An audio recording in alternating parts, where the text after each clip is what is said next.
अब तक स्पेसिफिकली कि डीप लर्निंग का जो प्लेलिस्ट है स्पेसिफिकली चेक कर रहे हैं कि क्या क्या है उसके अंदर, ठीक है। कि बेसिक डीप लर्निंग से हमने स्टार्ट किया था, मतलब हाई लेवल पे मैंने तुम लोगों को स्टार्टिंग में भी बोला था, there are major 3 things that you need to understand. First thing is your ANN, then second is CNN, then next is RNN। तो स्पेसिफिकली ये जो तुम्हारा टेबुलर डेटा के लिए होता है दैट वी नो। CNN जो है दैट इज इमेज और ग्रिड लाइक स्ट्रक्चर, इमेज और वीडियोस अगर है तुम्हारे पास in terms of grid like structure, in terms of you can say matrix format, then you can apply the CNN. And last वाला जो specific part है that is RNN call, जहाँ पे sequential data is important, ठीक है। तो before directly jumping to RNN you must know what kind of sequential data is there, मतलब exactly होता क्या है sequential data, and उसके ऊपर rather than मतलब डायरेक्टली आरएनएन का मॉडल बिल्ड करके या आरएनएन की जो एनालॉजी है वो सीखने से पहले मैंने तुम लोगों को बोला भी था कि there are few algorithms of machine learning also that I will be teaching you in upcoming days, ठीक है। तो उसी कॉन्टेक्स्ट और स्पेसिफिकली दे ऑन एल्गोरिथम जिस मतलब जनरली ध्यान से देखो कि there is algorithm called as naive Bayes, हम पढ़ेंगे, ठीक है। Naive Bayes algorithm. तो I'll be not dipping dive into the algorithm. I have some sort of notes. I'll just show you क्योंकि इतना कोई पूछेगा नहीं, तो I don't think कि उसके लिए पूरा एक लेक्चर सिर्फ नेवी बेस समझने के लिए पूरा मैं आपके ऊपर स्पेंड करूंगा, ठीक है। So there is no need to go in that much depth. I have some sort of written notes ready with me जो लास्ट बैच के है एक्चुअली, वो उसके है मेरे पास। I'll just explain you कि किस तरीके से उसका स्पेसिफिक वर्किंग होता है, उसके मैथमेटिकल इंट्यूशन क्या है। समझ भी आया that is more than enough, मतलब सिर्फ इतना ही समझना है तुम लोगों को कि वो एक मैथमेटिकल एक प्रोबेबिलिस्टिक एल्गोरिथम है जहाँ पे यू कैन इट इज वो use for both classification and regression like that, ठीक है। तो स्पेसिफिकली नीली बेस को जाने से पहले जब भी हम बात करेंगे स्पेसिफिक टर्म जो मतलब हम आगे अपकमिंग डेज में पढ़ने वाले हैं, which is called as your NLP, natural language processing specifically. तो नेचुरल लैंग्वेज प्रोसेसिंग के बारे में क्या लिखा है, नेचुरल लैंग्वेज प्रोसेसिंग के बारे में हाई लेवल पे what idea you guys have, any idea what is NLP?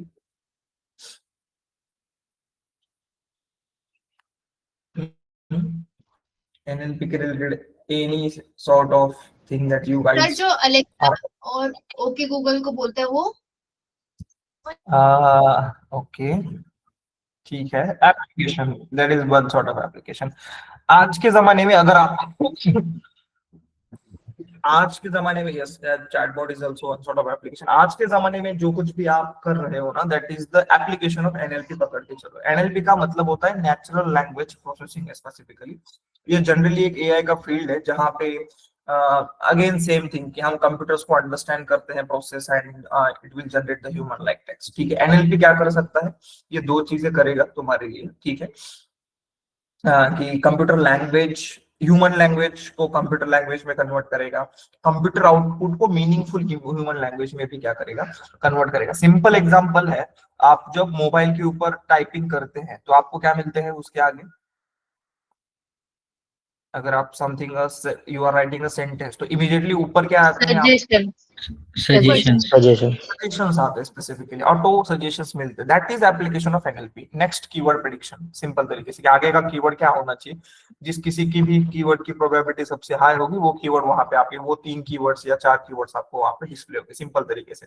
जैसे अभी इन्होंने कहा कि Siri एंड Alexa है जो स्पेसिफिकली वहां पे क्या हो रहा है, तुम्हारा वॉइस रिकॉग्निशन हो रहा है, मतलब आप बात कर रहे हो सिस्टम को वो चीज दैट अलेक्सा को डायरेक्टली हिंदी या इंग्लिश समझ में नहीं आएगी, ठीक है। उसको उसके कोडिंग लैंग्वेज में बोलना पड़ेगा स्पेसिफिकली। तो ये पूरा कन्वर्जन ये सारा का सारा चीज होगा। या फिर आप मेल टाइप कर रहे हो वहां पे भी क्या मिलता है तुमको, auto correct, auto sentence completion आता है specifically. That is also application of your NLP। Again spam filtration है कि तुम्हारा ईमेल स्पैम है कि नहीं, इसको ये प्रॉब्लम भी अगर तुमको स्पेसिफिकली सॉल्व करना है we can use the classification model based on NLP के ऊपर तुम कर सकते हो, ठीक है। तो सिंपल ये, या फिर गूगल सर्च भी है, that is also one sort of simple application of your NLP के बहुत सारे एप्लीकेशन। एंड NLP सबसे ज्यादा इंपॉर्टेंट क्यों है, क्योंकि मतलब एग्जांपल और भी मैं कुछ बोलूं तो जैसे कि अभी बोला इन्होंने कि चैटबॉट एक एग्जांपल है। कोई भी तुमको स्टूडेंट का फीडबैक मुझे मिलता है तो मुझे उसको एनालाइज करना है, तो उसके लिए भी मैं NLP का एप्लीकेशन लगा के एनएलपी अप्लाई करके आई कैन अंडरस्टैंड क्या है, ठीक है। नेक्स्ट वर्ड प्रेडिक्शन है। Sentiment analysis is the most common you will be hearing कि एनएलपी है तो सेंटिमेंट एनालिसिस उससे अच्छा। सेंटिमेंट एनालिसिस का मतलब क्या होता है, सेंटिमेंट इज पॉजिटिव और नेगेटिव, इस तरीके का क्लासिफिकेशन स्पेसिफिक। जनरली ये मूवीज रिव्यू के ऊपर होता है, कोई भी मूवीज के रिव्यूज अगर तुमको मिलते हैं तो विल बी क्लासिफाइंग इट, वो रिव्यू पॉजिटिव है या नेगेटिव। या फिर कोई भी एप्लीकेशन है आपके पास, आपका खुद का कोई ऐप है या प्रोडक्ट है, उसके ऊपर जो लोग कमेंट्स करते हैं उसके पकड़ के चलो गूगल रिव्यूज रिव्यूज के अंदर एग्जिस्टिंग रिव्यू पॉजिटिव है या नेगेटिव है, ये भी क्लासिफिकेशन हम एनएलपी के तरफ से स्पेसिफिकली कर सकते हैं, ठीक है। सो दायरा बहुत बड़ा है एनएलपी का। हाई लेवल पे एनएलपी का जो आपका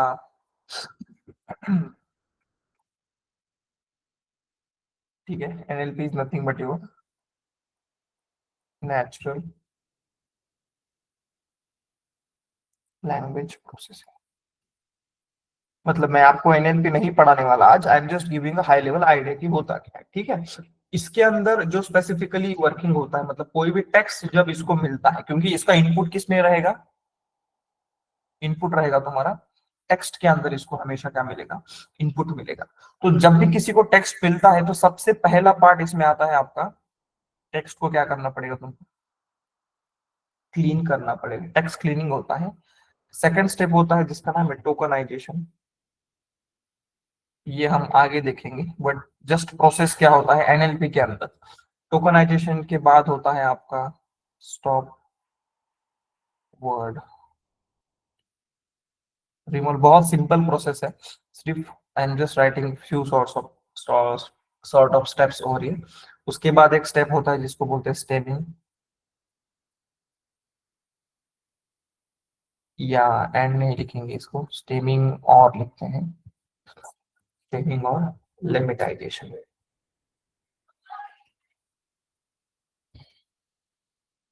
स्टेमिंग एंड लिमिटाइजेशन होता है। उसके बाद आपका होता है वेक्टराइजेशन,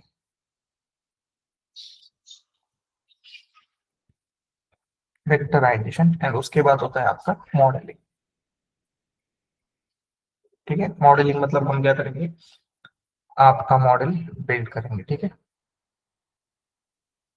आपका मॉडल क्या करेंगे हम, मतलब वो मॉडल किसका हो सकता है आपका, क्लासिफिकेशन या प्रेडिक्शन, या प्रेडिक्शन कुछ भी, ठीक है। क्लासिफिकेशन या प्रेडिक्शन का मॉडल कुछ भी हो सकता है, ठीक है। तो एक एक करके देखेंगे, ये सारी चीज मैं तुमको बताऊंगा। Text cleaning is the basic process की जहाँ पे तुम्हारा टेक्स्ट होगा उसको क्लीन किया जाएगा।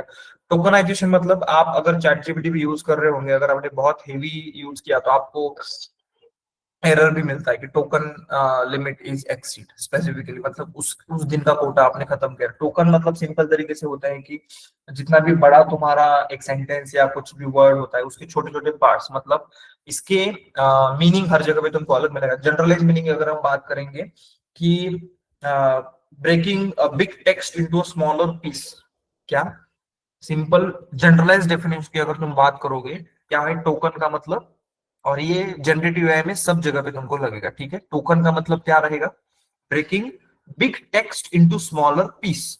अभी ये स्मॉलर पीस कितना होगा, ये वर्ड हो सकता है क्या, वर्ड भी हो सकता है। लेंथ मतलब ऐसे डिफाइंड नहीं रहती स्पेसिफिकली। लेट्स सपोज एक सिंपल है कि आई एम लर्निंग पाइथन, ठीक है, ये मेरा सेंटेंस। इसको अगर तुम वर्ड, मतलब इसके दो टोकनाइजेशन के टाइप होते हैं, एक होता है वर्ड टोकनाइजेशन और दूसरा होता है तुम्हारा सेंटेंस टोकनाइजेशन। तो वर्ड टोकनाइजेशन में इसकी सिंपल तरीके से पकड़ के चलो एक लिस्ट बनेगी, इसमें कितने वर्ड्स होंगे, 3 वर्ड्स होंगे। सेंटेंस का तुमने लिस्ट में कन्वर्ट किया, पहला था तुम्हारा आई, उसके बाद एम, उसके बाद लर्निंग एंड उसके बाद पाइथन। ये तुम्हारे क्या हो गए, 4 टोकन्स बन गए, ऐसे पकड़ के चलते हो। That is the first case, word tokenizer. Sentence tokenizer करके भी होता है कि बहुत बड़ा पैराग्राफ है, 10 उसमें सेंटेंसेस है, अगर तुम सेंटेंस टोकनाइजर लगाओगे तो क्या होगा, तुम्हारे लिस्ट के अंदर कितने एलिमेंट्स आएंगे, 10। 10। एक पूरे सेंटेंस का एक क्या बनेगा तुम्हारा, टोकन बनेगा, ठीक है। I am just giving very high level idea, just understand it concept की होते क्या है, उसके बाद हम जाके एक्चुअल में प्रोसेस करेंगे, ठीक है, एग्जैक्टली क्या होता है। अब यहाँ तक ही I am just telling you, उसके बाद simply I will just jumping over the different topic which is called as the पहले एनएलपी बेसिक जो है आपका, just I want to cover that. Basic मतलब क्या है स्पेसिफिकली कि इसी में I just add one point.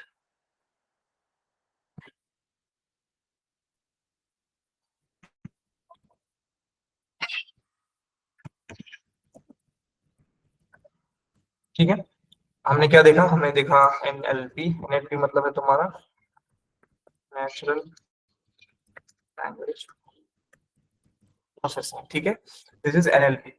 And specifically यहाँ पे क्या होता है, एनएलपी के अंदर जैसे तुम्हारा मशीन लर्निंग के अंदर सबसे इंपॉर्टेंट लाइब्रेरी कौन सी, एसक्यूएल है। यहाँ पे कौन सी लाइब्रेरी तुम्हारी, एनएलटी के करके एक लाइब्रेरी। ठीक है, natural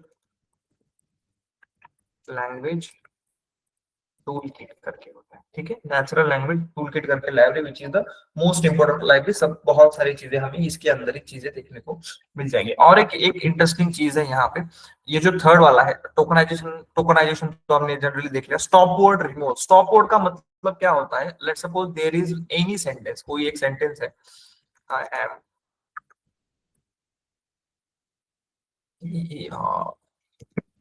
M learning Python specifically. ये मेरा एक सेंटेंस है, पाइथन डेटा साइंस करके।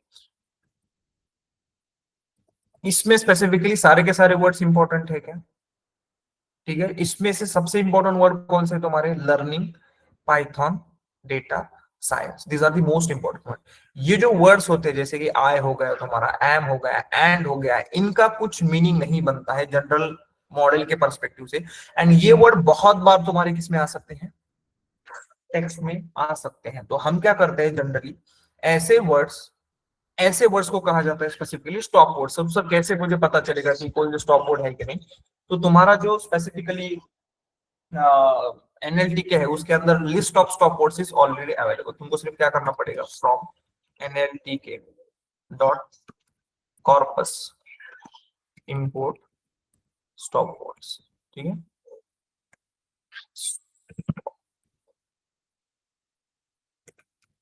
Stop words. ठीक है, ये तो स्टॉप वर्ड्स देखना है तो तुमको क्या करना पड़ेगा, नहीं, stop words dot words. And इसमें ना हर एक लैंग्वेज के अवेलेबल है। अभी हमको किसके चाहिए, सिर्फ इंग्लिश में कितने स्टॉप वर्ड्स हैं मुझे ये चेक करना है। ठीक है, स्पेलिंग स्पेलिंग स्टॉप वर्ड्स। ठीक है, तो देखो इंग्लिश के अंदर स्टॉप वर्ड्स कौन से दिख रहे हैं तुमको, a, about, above, after, against, all, and, they. ये तुम्हारे क्या है, सारे के सारे इंग्लिश के अंदर के स्टॉप वर्ड्स है। कुछ 123 या कुछ तो है, लेट्स चेक। 23, 26 बढ़ भी सकते हैं। Length of this stop words 198 बन गया अभी। ठीक है, तो ये तुम्हारे क्या है, ये तुम्हारे क्या है, स्टॉप वर्ड्स है। हो सकता है आगे पीछे, आई थिंक लास्ट टाइम जब चेक किया था कुछ तो 170 थे। It is may be few कुछ ऐड हुए होंगे। ठीक है, इस तरीके के they might be adding some sort of. तो अभी तुम्हारे इंग्लिश लैंग्वेज के अंदर कितने स्टॉप वर्ड्स है, 198 198 तुम्हारे स्टॉप वर्ड्स अवेलेबल है। इतने सारे स्टॉप वर्ड्स तुम्हारे पास, इतने तुम्हारे पास क्या है, स्टॉप वर्ड्स अवेलेबल। ठीक है, तो स्पेसिफिकली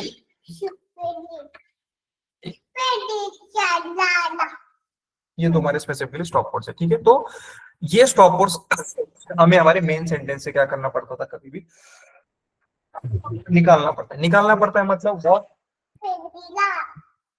निकालना पड़ता है मतलब स्पेसिफिकली क्या करना पड़ता है आप लोगों को, कि तुम्हारा स्टेटमेंट रहेगा उसको तुम लिस्ट इसमें कन्वर्ट करोगे, एक लिस्ट में कन्वर्ट करोगे। हर एक वर्ड को तुम you can just simply check whether it is present.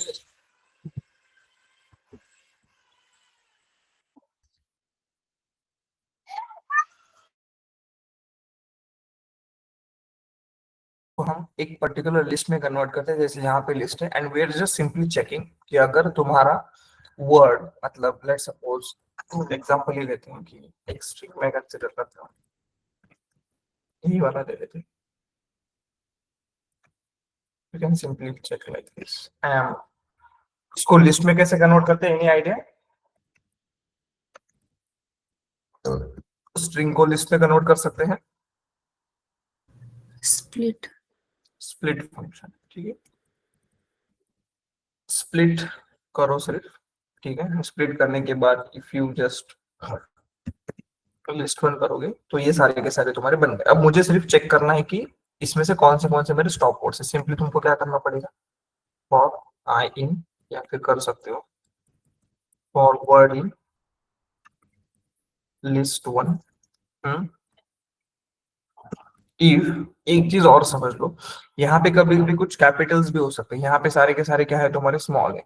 तो पाइथन तुम्हारी केस सेंसिटिव लैंग्वेज है, तो तुमको सबको क्या करना पड़ेगा specifically, lower case lower case में तुमको क्या करना पड़ेगा, कन्वर्ट करना पड़ेगा। तो यहाँ पे क्या करना पड़ेगा तुमको, इफ वर्ड डॉट लोअर, ठीक है, पहले उसको लोअर करो इन, कहाँ पे, कहाँ पे, list one not list one, इसमें चाहिए मुझे, स्टॉप वर्ड इसमें चाहिए मुझे। तो मुझे क्या बनानी पड़ेगी, वर्ड्स डॉट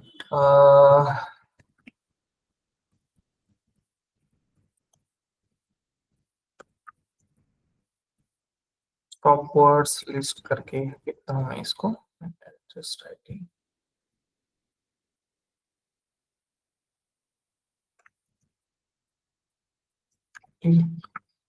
तो किस में होना चाहिए ये मेरा, स्टॉप वर्ड लिस्ट में। अगर इसमें है तो क्या कर भाई, वही प्रिंट करे से बोल सकते हो तो, ठीक है।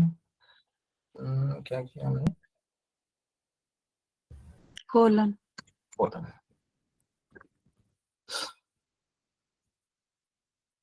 चलो उसको हम क्या करते हैं, लेट सपोज एक और लिस्ट टू क्रिएट करते हैं। You can just append inside that helps. क्या करना पड़ेगा तुमको, लिस्ट टू डॉट अपेंड यहाँ पे you can just do list to dot append, क्या करो, उस वर्ड को अपेंड करो। एंड हमें क्या करना है, यहाँ पे तुमको डालना है। तो यहाँ पे देखो ये किसकी लिस्ट आ गई, स्टॉप वर्ड्स वर्ड्स स्टॉप, और वो किस में है, मेरे इस पर्टिकुलर सेंटेंस के अंदर है। तो इसने क्या किया, इस लिस्ट में जाके चेक किया जो स्टॉप वर्ड्स है। ऐसे वर्ड्स हम जनरली हमारे सिस्टम से क्या करते हैं, निकाल देते हैं। That is the one part, ठीक है। This is very basic thing, ठीक है। Now the second important thing is about the navy based algorithm specifically. तो अभी नेवी बेस्ड जो एल्गोरिथम है तुम्हारा, it is the generally I'll just open this particular Navy base है क्या अपने पास, I think I have added over here, check, हाँ ठीक है। यहाँ पे देखो, I'll just quickly explain this because this is we don't want to waste time on it, ठीक है। जनरली दो टाइप के डेटा सेट होते हैं, ये हमें पहले भी पता है कौन से तुम्हारा, एक होता है large data set and high dimensional data set, जो हमने ऑलरेडी देखा था। लार्ज डेटा सेट हम किसे कहते हैं स्पेसिफिकली, जिसमें तुम्हारे नंबर ऑफ रोज क्या होते हैं, नंबर ऑफ रोज ज्यादा होते हैं नंबर ऑफ कॉलम से, ठीक है। ये हमने देखा था लॉजिस्टिक रिग्रेशन के अंदर, डेटा सेट बड़ा होगा तो अच्छा काम करेगा।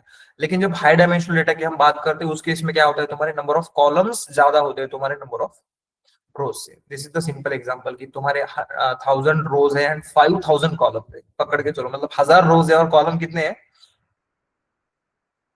5000 5000 कॉलम है। अभी तो लगेगा सर ऐसे कैसे पॉसिबल है पॉसिबल। नीचे एग्जांपल वही दिया है कि सिंपल कोई भी एक सेंटिमेंट एनालिसिस का प्रॉब्लम उठा लो, जिसके पास तुम्हारे पास कितने रिव्यूज हैं, किसी भी पिक्चर के ले लो, ऐप के ले लो, तुम्हारे पास 1000 रिव्यूज हैं, ठीक है। तो let's suppose this is the first review guys, this is my very first review. इसके अंदर सिंपली सेंटेंस है from the moment the film begins, and I have also added the movie reviews over here itself. Positive and negative का मैंने already categorisation यहाँ पे करके रखा है। तो this is the first thing, this is the first review of any sort of की film adapted comic book है, प्लेंटी बहुत बड़ा रिव्यू है, ठीक है। किसी को कुछ काम नहीं होगा इसलिए रिव्यू लिखते बैठा होगा बता, ठीक है। तो ये एक मूवी का रिव्यू है स्पेसिफिकली। तो ये पूरा जो टेक्स्ट रहेगा, ये पूरा text is a single review है, ध्यान से पकड़ के चलो। तो वो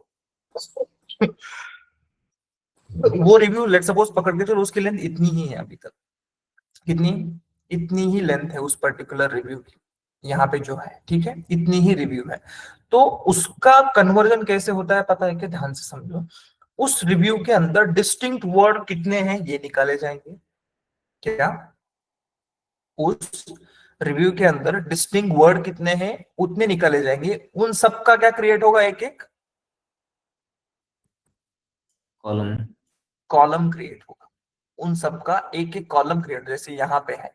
और ये फ्रॉम एंड द क्या है इस केस में, अभी हमारे स्टॉप स्टॉप वर्ड्स वर्ड्स। को निकाल देंगे। तो पहला मूवमेंट आ गया, उसके बाद द भी स्टॉप वर्ड है, उसके बाद फिल्म क्या रहेगा मेरा, एक स्टॉप वर्ड रहेगा। उसके बाद बिगिंस, इट अगेन चला जाएगा, ये कैपिटेट्स है। उसके बाद विथ इट्स, स्टनिंग का यहाँ पे आ जाएगा, विजुअल का यहाँ पे आ जाएगा, एंड निकल के चला जाएगा। ऐसे जितने भी वर्ड्स आएंगे हर एक का क्या बनेगा तुम्हारा, कॉलम। और ये किसके लिए हो रहा है तुम्हारा, सिर्फ एक रिव्यू हमने लिया है, ठीक है, अब तक एक रिव्यू लिया है। तो एक रिव्यू का क्या बनेगा तुम्हारा, तो पहला रो, ध्यान से समझो अभी, पहले रो में क्या आएगा, पहला रो इज फॉर फर्स्ट रिव्यू। तो उस रिव्यू में क्या होगा, इस सेंटेंस में मतलब मूवमेंट अवेलेबल है क्या, इस पर्टिकुलर पहले रिव्यू के अंदर मूवमेंट अवेलेबल है क्या, है, तो वन आएगा। फिल्म अवेलेबल है क्या, हाँ, तो वन आएगा। बिगिंस अवेलेबल है क्या, तो वन आएगा। ये वो अवेलेबल है क्या, यस, वन आएगा। जितने भी होंगे वहां पे सिर्फ क्या आएंगे तुम्हारे, वन वन वन वन आएंगे। और जो नहीं होंगे उनके लिए क्या आएगा, सर नहीं होंगे मतलब रो वन में तो सब होंगे तो सबके लिए बनाएगा, यस। जब मैं रो टू लूंगा, रो टू ले रहा हूं मतलब I am considering the second review. Second review. इस रिव्यू के भी मैं पूरे डिस्टिंक्ट वर्ड निकालूंगा। अगर इसमें से कोई ऑलरेडी अवेलेबल है तो वो फिर से लेने की जरूरत है क्या कॉलम में, नो, पहले नहीं। वाले में 1 आएगा। यस, तो पहले वाले में ही सिर्फ मतलब मूवमेंट है, लेट सपोज मूवमेंट अगर रो टू में भी प्रेजेंट है तो उसका आगे जाके एक नया मूवमेंट का कॉलम नहीं बनेगा, ठीक है। अपने आप ही सिर्फ क्या होगा, रो टू के अंदर यहाँ पे सिर्फ क्या आएगा तुम्हारा, वन आएगा, ठीक है। ऐसे जितने भी रिव्यूज है उसके डिस्टिंक्ट निकाल के कोई भी वर्ड रिपीट ना हो उतने सारे क्या बनेंगे तुम्हारे, कॉलम्स बनेंगे। कॉलम्स बनेंगे। तो अब समझा क्या, 5000 भी अब क्या पढ़ेंगे तुमको कम होंगे। कम होंगे, ठीक है, 5000 भी अब कम होंगे। इतना बड़ा डेटा होता है। एंड उसी को हम लास्ट में क्या करते हैं, सिर्फ टैगिंग करते हैं कि इसमें से रो वन, पहला जो तुम्हारा रो वन था, रो वन कहने का मतलब है पहला जो रिव्यू था वो तुम्हारा पॉजिटिव था, हम उसको मैन्युअली क्या कर देंगे, टैग कर देंगे। तो पहले 5500 तुम्हारे पॉजिटिव रिव्यूज एंड लास्ट में तुम्हारे नेगेटिव रिव्यूज, ये हमने यहाँ पे डाल। इस तरीके से कन्वर्ट होता है तुम्हारा क्या, textual data into tabular data, ठीक है। ये जो कर रहे हैं हम, इसको कन्वर्ट कर रहे हैं न्यूमेरिक में, इसके बहुत सारे तरीके हैं। I just show you simple way कि इस तरीके से एनएलपी के अंदर तुम्हारा डेटा कन्वर्ट होगा, किसमें, न्यूमेरिक फॉर्मेट में। इसको हम थोड़ा सा और ज्यादा क्या करेंगे, थोड़ी देर बाद हाईलाइट करेंगे। नाउ जिस एल्गोरिथम की हम बात कर रहे हैं, which is naive based algorithm, that is a probability based algorithm. You know probability मतलब these are the basic things है कि हेड एंड टेल की प्रोबेबिलिटीज, 52 कार्ड्स में से कोई भी एक करो, डाई थ्रो किया है, बैक की प्रोबेबिलिटी। यहाँ पे ना एक कंसेप्ट है जिसका नाम है कंडीशनल प्रोबेबिलिटी। क्या है, this is working on conditional probability. Conditional probability का मीनिंग यहाँ पे ये है, तुम्हारे पास एक बैग है, क्या है तुम्हारे पास एक बड़ी बैग है, उस बैग के अंदर क्या है, 2 रेड बॉल है एंड 3 तुम्हारे ग्रीन बॉल्स है, ठीक है। 2 रेड बॉल है एंड 3 ग्रीन बॉल्स है। तो तुमको प्रोबेबिलिटी निकालना है कि अगर रैंडमली तुम उसके अंदर हाथ डालोगे और एक बॉल निकालोगे तो क्या, पकड़ के चलो एक ही बैग है अभी के लिए, this is the fourth condition. तुम्हारे पास एक बैग है, उसमें 2 red ball and 3 green ball है। तो तुम रैंडमली अगर हाथ डाल के एक बॉल निकालोगे तो बॉल रेड होगा, उसकी प्रोबेबिलिटी क्या रहेगी, 2 हाँ, टू नहीं 2/5। हाँ, 2/5 रहेगी, ठीक है।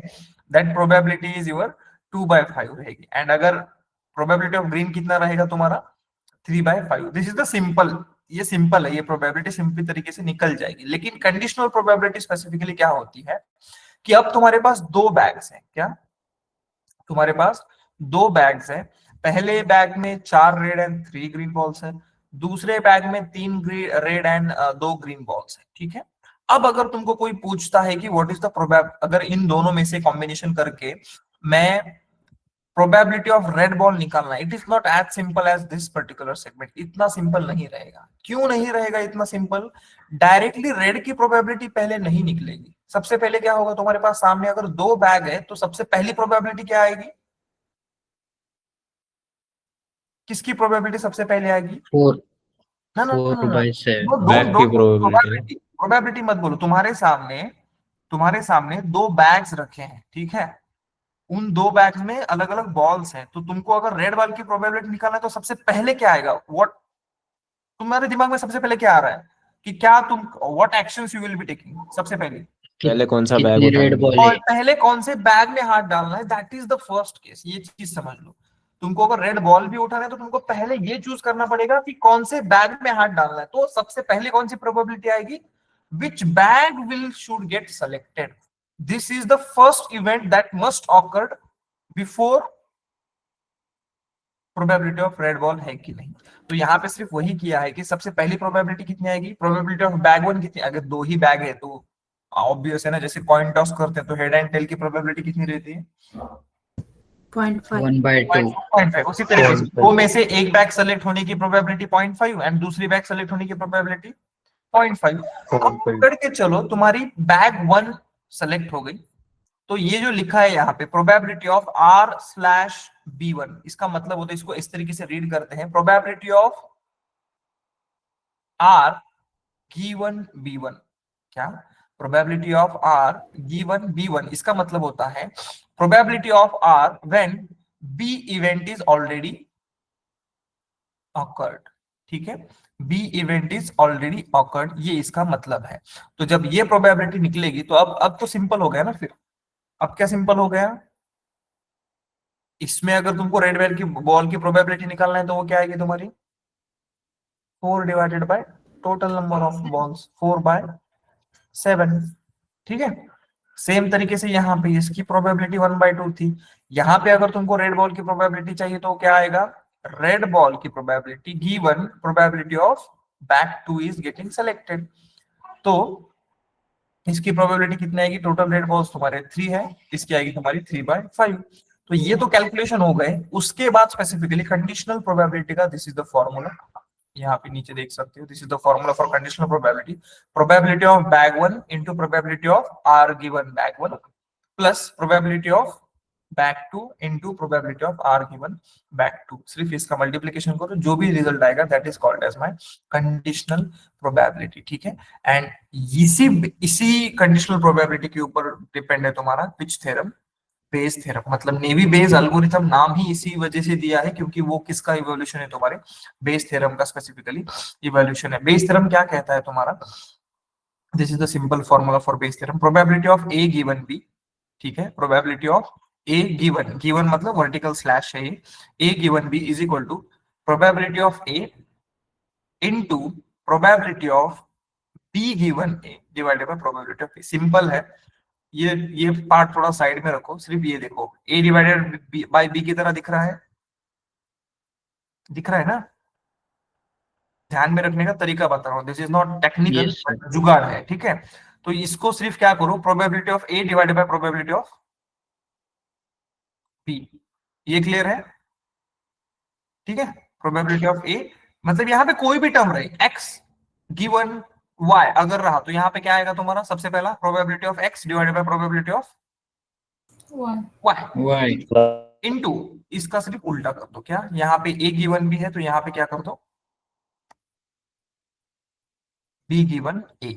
x एंड y है तो y गिवन A। बस this is called as your Bayes theorem, specifically इसको कहते हैं। ठीक है, probability of A when B event already occurred. ठीक है, ये फॉर्मूला मे बी मतलब नॉट नेसेसरली, लेकिन कभी कभार मतलब चांसेस बहुत कम है, लेकिन ठीक है, ये बेस थ्योरम है। उसके ऊपर इसी के नाम की वजह से इस एल्गोरिथम को नाम क्या पड़ा है? नेवी बेस एल्गोरिथम नाम स्पेसिफिकली पड़ा है। अब उस टाइम पे ये ज्यादा पूछा जाता था, 1 साल पहले की बात है, तो इसीलिए थोड़ा सा इन डेप्थ लिया था कि म्यूचुअली एक्सक्लूसिव इवेंट्स क्या होते हैं। ये दो आपने ये 12th या इंजीनियरिंग में पढ़ा है कि 2 सेपरेट इवेंट है, तो A यूनियन B का फॉर्मूला क्या रहता है तुम्हारा? Probability of A plus probability of B minus probability of A Intersection B. Intersection B। ठीक है, इन दोनों का इंटरसेक्शन कुछ है क्या? कुछ भी नहीं है, नहीं है। जीरो है, इसीलिए probability of A union B की वैल्यू क्या आ गई तुम्हारी, probability of A plus probability of B. Simple तरीके से अगर इस तरीके का इवेंट है जहां पे इंटरसेक्शन है, तो इस केस में तुम्हारी प्रोबेबिलिटी जो रहती है, ये ध्यान में आया तो ठीक है, नहीं आया तो जस्ट सिंपली स्किप इट। ठीक है, मतलब उसमें कुछ रॉकेट साइंस नहीं है, एज इट इज फॉर्मूले सिर्फ पुट किए हैं कि probability of A given B क्या रहेगा तुम्हारा, उसका ये फॉर्मूला है। और ये जो पूरा क्या बोलेंगे किया है पूरा राडा, ये सिर्फ इसको प्रूव करने के लिए किया है, मतलब उसकी जरूरत 0% है कि ये थ्योरम कहां से आया, उसका ये क्या है, डेरिवेशन है, पकड़ के चलो। ठीक है, जिसकी आपको कोई भी जरूरत नहीं है, but still I just explain it है, तो एक बार no one will ask you this derivation if you need to just remember this particular formula। तो प्रोबेबिलिटी ऑफ ए गिवन बी का फॉर्मूला इस तरीके से आएगा तुम्हारा फॉर दिस पर्टिकुलर इवेंट की probability of A intersection B. Intersection and union पता है सबको? Yes sir. हमने ये सेट के अंदर भी देखा था। ठीक है, तो and this is formula for probability of B given A, इसका फॉर्मूला है सिर्फ इक्वेशन। तो इसमें से हमने A intersection B and B intersection A को अलग निकाल के ये लिया, दोनों इक्वल है, दोनों का वैल्यू एक जगह पे पेस्ट किया एंड हमें क्या मिला ultimately, this is our Bayes theorem. इस तरीके से ये फॉर्मूला तुम्हारा क्रिएट हुआ है। Ultimate goal is to just remember this. Sir ये तो ठीक है, लेकिन हमारा जो डेटा रहेगा उसमें एक्स एंड वाई में रहेगा, इंडिपेंडेंट वेरिएबल एंड तुम्हारे डिपेंडेंट वेरिएबल टारगेट में रहेगा, उसमें ये कॉलम, उसमें ये किस तरीके से अप्लाई करता है वो बताओ। अब सिंपल है, हमें क्या करना है, probability of y find out करना है गिवन प्रोबेबिलिटी ऑफ x। ठीक है, तो ये जो फॉर्मूला है ये तभी एप्लीकेबल होगा जब तुम्हारे पास एक ही डिपेंडेंट कॉलम है एंड एक ही इंडिपेंडेंट कॉलम है। फॉर्मूला तो सेम है, मैंने जैसे बोला था, probability of y divided by probability of x into, इसका उल्टा कर दो, सिर्फ probability of x given y। समझ में आ रहा है क्या चल रहा है? Yes sir. कुछ भी नहीं समझ में आया तो सिर्फ दो चीजें समझ में आनी चाहिए, ये वाला portion which is pretty much easy and this is called as Bayes theorem. Second point जो तुमको ध्यान में रखना है कि ये बेस थ्योरम है, एंड थर्ड पार्ट ये वाला, दिस इज इंपॉर्टेंट क्योंकि ये एक्चुअल हम वर्क करेंगे तीसरा सेगमेंट में। तो हमारे पास मल्टीपल इनपुट फीचर रहते हैं, करेक्ट, x1 रहेगा, x2 रहेगा, x3 रहेगा, तो इक्वेशन इस तरीके से बन जाएगा बेस थ्योरम का तुम्हारे, probability of y given x1 x2 x3 and यहाँ पे क्या रहेगा तुम्हारा, इस तरीके से ये लिखा जाएगा, probability of x1 given y, probability of x2 given y, probability of x3 given y, probability of y divided by probability of x1 x2 and x3। इस तरीके से इसका फॉर्मूला बनेगा। सिर्फ इसको ये थोड़ा मैथमेटिकल टर्म में लिखा है इस तरीके से, मतलब जब समेशन होता है तब हम समेशन का सिंबल यूज करते हैं, जब बहुत सारे मल्टीप्लिकेशन होते हैं तब क्या आता है, यहाँ पे क्या लिखते हैं मैथमेटिक्स में, पाई। ठीक है, मैथमेटिक्स में पाई लिखते हैं बहुत सारे मल्टीप्लिकेशन होंगे तो ये जो स्पेसिफिक फॉर्मूला बना है, probability of xi by y into probability of y divided by probability of p of probability of xi, इसी को ना मैथमेटिक्स टर्म में कहते हैं कि probability of a given b जो होता है तुम्हारा, उसको पोस्टीरियर प्रोबेबिलिटी कहते हैं। ये जो है तुम्हारी प्रोबेबिलिटी ऑफ b गिवन है, उसको लाइक्लीहुड प्रोबेबिलिटी कहते हैं। प्रोबेबिलिटी ऑफ a जो होता है उसको प्रायर प्रोबेबिलिटी कहते हैं, एंड प्रोबेबिलिटी ऑफ b है उसको हम क्या कहते हैं, मार्जिनल प्रोबेबिलिटी कहते हैं। ठीक है, you need to remember this formula, this is also important. मतलब तुमको क्या क्या ध्यान में रखना है, अगेन आई एम रिपीटिंग, क्या क्या ध्यान में रखना है, this is the first part, NLP का कन्वर्जन डेटा सेट में किस तरीके से होता है, this is the first.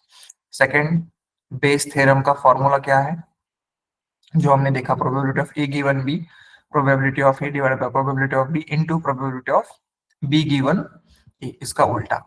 Third thing क्या ध्यान में रखना है, थर्ड थिंग ध्यान में रखना है, this formula, this is important. ठीक है, इसी के बेसिस के ऊपर है, लेकिन मल्टीपल फीचर्स अगर होंगे तो इस तरीके से तुम्हारे ये फॉर्मूला डिराइव होगा। फोर्थ थिंग क्या ध्यान में रखना है तुमको, ये जो फॉर्मूला ऊपर हमने लिखा था उसी को अलग अलग नाम है सिर्फ, कि इसको पोस्टीरियर प्रोबेबिलिटी कहते हैं, इसको लाइक्लीहुड कहते हैं, इसको प्रायर कहते हैं, इसको मार्जिनल प्रोबेबिलिटी कहते हैं। अगेन उस टाइम पे हमने एक, अगेन जो ये डेटा सेट यू नो, और ये क्या है हमारा, किसका डेटा सेट है तुम्हारी,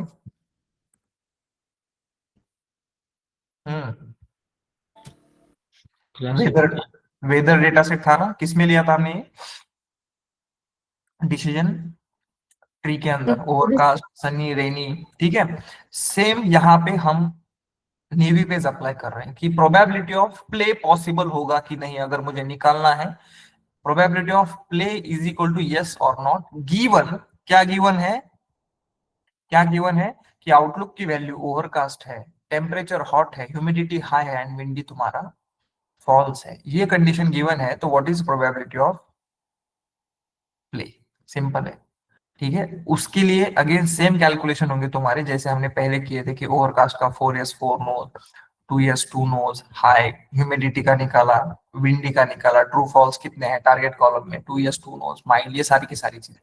एंड उसके बाद सिर्फ यहाँ पे प्रोबेबिलिटीज कैलकुलेट की, प्रोबेबिलिटी ऑफ यस मतलब ये निकालना है ना हमें, प्रोबेबिलिटी ऑफ यस की तुम्हारा पकड़ के चलो रेनी, हॉट एंड नॉर्मल के लिए हमें निकालना है। तो उसके लिए क्या किया, अगेन आउटलुक का लिया, हमें क्या निकालना पड़ेगा, हमें ये चीज चाहिए होगी, मतलब उसका फॉर्मूला सबसे पहले देख लो, this is the our formula जो हमने ऊपर देखा था ना, ये वाला formula, probability of y is equal to 1 की प्रोबेबिलिटी क्या है तुम्हारी, x1 x2 x3 तीन कॉलम के लिए क्या है, probability of x1 by y, probability of x2 by y, probability of x3 given y and probability of y divided by इन दोनों की, तीनों की प्रोबेबिलिटी। तो मुझे क्या निकालना पड़ेगा हर एक का, x1 गिवन y। तो यहाँ पे वही चीज किया है कि आउटलुक के लिए क्या निकाला, x1 गिवन y, y मतलब s स्पेसिफिकली, तो सिंपल है 4 divided by total number of s कितने हैं तुम्हारे, तो 4/9, मतलब x1 given s and x1 given तुम्हारा नो, नो की प्रोबेबिलिटी कितनी है, 0 divided by total number of weights तुम्हारे 5। मतलब जो कैलकुलेशंस हमने डिसीजन ट्री के अंदर किए थे सेम बेसिस के ऊपर ये कैलकुलेशन करके हमने इन सब की वैल्यूज निकाली। सिमिलरली टेम्परेचर के लिए भी हमने x2 divided by x2 given s and x2 given no calculate किया, क्योंकि हमें ये पता है कि ये किस तरीके से किया जाता है कि हॉट के टोटल मेरे पास कितने डेटा पॉइंट्स थे, टोटल कितने हैं मेरे पास 9 yes एंड 5 नो है, किसमें, इस पर्टिकुलर सेगमेंट में टोटल 14 मेरे रोज थे, उसका कैटेगराइजेशन किया है कि हॉट में कितने हैं, कूल में कितने हैं एंड क्या था माइल्ड लेके, माइल्ड में कितने हैं स्पेसिफिकली, ठीक है। एंड उनके हिसाब से सिर्फ हमने क्या कैलकुलेट किया है, x2 by x2 given s, x2 given no हमने यहाँ पे स्पेसिफिकली कैलकुलेट किया। सिमिलरली किसके लिए होगा तुम्हारा, ह्यूमिडिटी के लिए होगा। एंड टोटल प्रोबेबिलिटी तो पता है हमें कैसे कैलकुलेट करते हैं टोटल प्रोबेबिलिटी, टोटल मतलब प्रोबेबिलिटी ऑफ यस क्या होगी, total number of S divided by total number of data points. Probability of no क्या होगी, 14 में कितने तुम्हारे नो है उन दोनों का रेशियो लेंगे तो तुमको प्रोबेबिलिटी ऑफ नो मिलेगी। सिंपली इस फॉर्मूले में हम सारी वो वैल्यूज सब्स्टिट्यूट करते हैं, ठीक है। एंड एट द एंड हम कैलकुलेट करते हैं कि probability of yes and no कितनी, इस तरीके से वर्क करता है बैकएंड में तुम्हारा। कौन कौन वर्किंग कोई नहीं पूछेगा, बट नेवी बेस का जो बेस थ्योरम है उसके जो फॉर्मूला है वो इस तरीके से वर्क करता है, ठीक है। जब भी टाइम मिले बोर हो गए हो, बहुत कुछ काम नहीं है करने के लिए, then go with this particular sheet, otherwise just simply remember, क्या रिमेंबर करना पड़ेगा तुमको, हम्म formulas. just simply formulas and basic things, just go through it, do not give too much time to this particular thing, इसके लिए time waste तुम्हारा मत करो, ठीक है। क्लियर इंस्ट्रक्शंस है, ठीक है।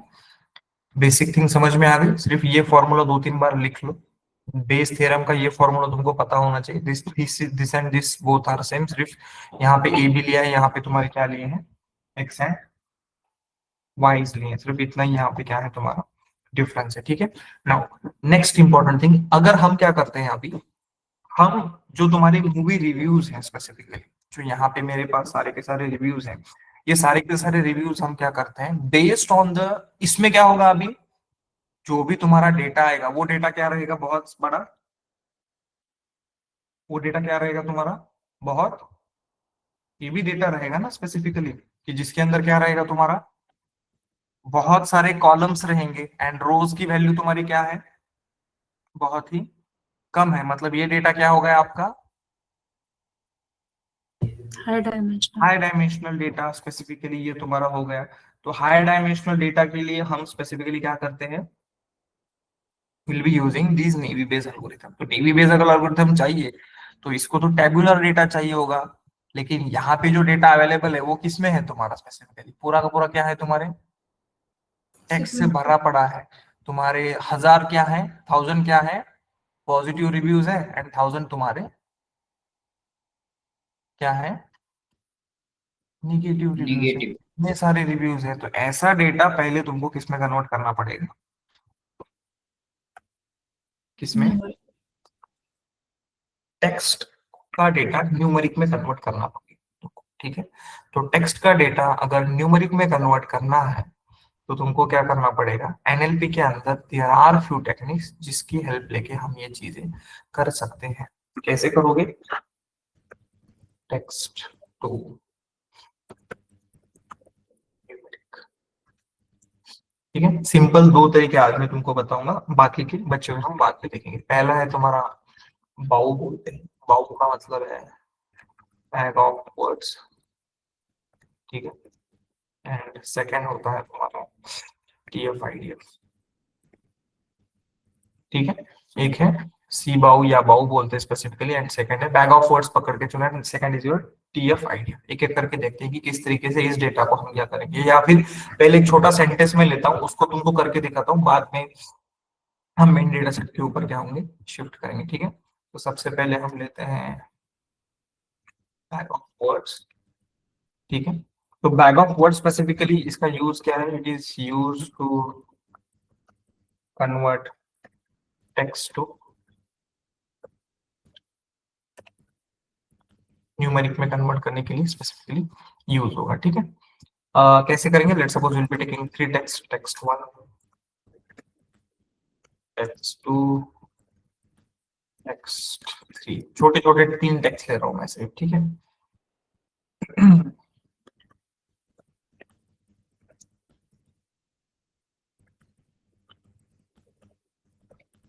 Python is a programming language and Python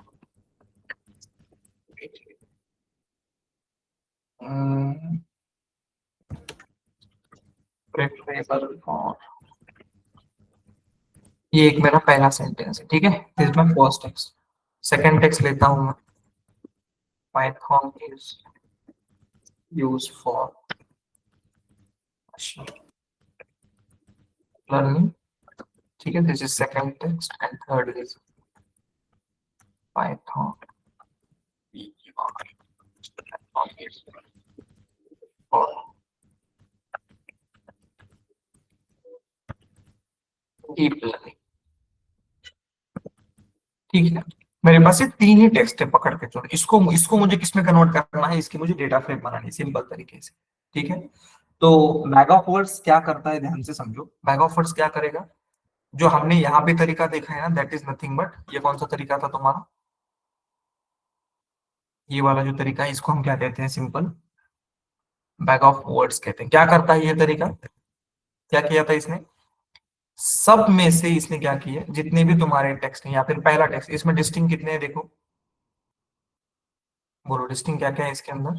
पहला आया तुम्हारा पाइथन, उसके बाद प्रोग्रामिंग, उसके बाद तुम्हारा प्रोग्रामिंग है, प्रोग्रामिंग के बाद लैंग्वेज, लैंग्वेज एक है, लैंग्वेज के बाद पाइथन फिर से लेने की जरूरत नहीं, एंड इज ये क्या है तुम्हारे स्टॉप वर्ड से, लैंग्वेज फिर से आया लेने। प्रेफरेबल, उसके बाद तुम्हारा प्रेफरेबल, उसके बाद फॉर भी नहीं, उसके बाद data science, data data, and उसके बाद स्पेसिफिकली तुम्हारा साइंस। ठीक है, ये क्या है तुम्हारे डिस्टिंक्ट वर्ड्स हैं पहले टेक्स्ट के लिए। अब सेकंड टेक्स्ट में उसको देखो क्या है डिस्टिंक्ट, कितने डिस्टिंक्ट है, Python used machine learning. Python already आ चुका है, यूज्ड आया है क्या, नहीं। नहीं, यहाँ पे क्या करेंगे, यूज्ड आएगा। मशीन आया है क्या, नहीं, यहाँ पे मशीन लेंगे। उसके बाद लर्निंग आया है क्या, लर्निंग आया है क्या, नहीं। नहीं आया है, तो लर्निंग भी क्या करना पड़ेगा, तो यहाँ पे हमने एक और कॉलम ऐड हो गया मेरा लर्निंग, एंड नीचे देखो पाइथन है, यूज भी आया है, टीप नहीं आया है, तो यहाँ पे टीप आया। ठीक है, तो इतने सारे मेरे डिस्टिंक्ट कॉलम बने मेरे पूरे टेक्स्ट को मिला के। क्लियर है ये चीज सबको, यहाँ पे कुछ डाउट है,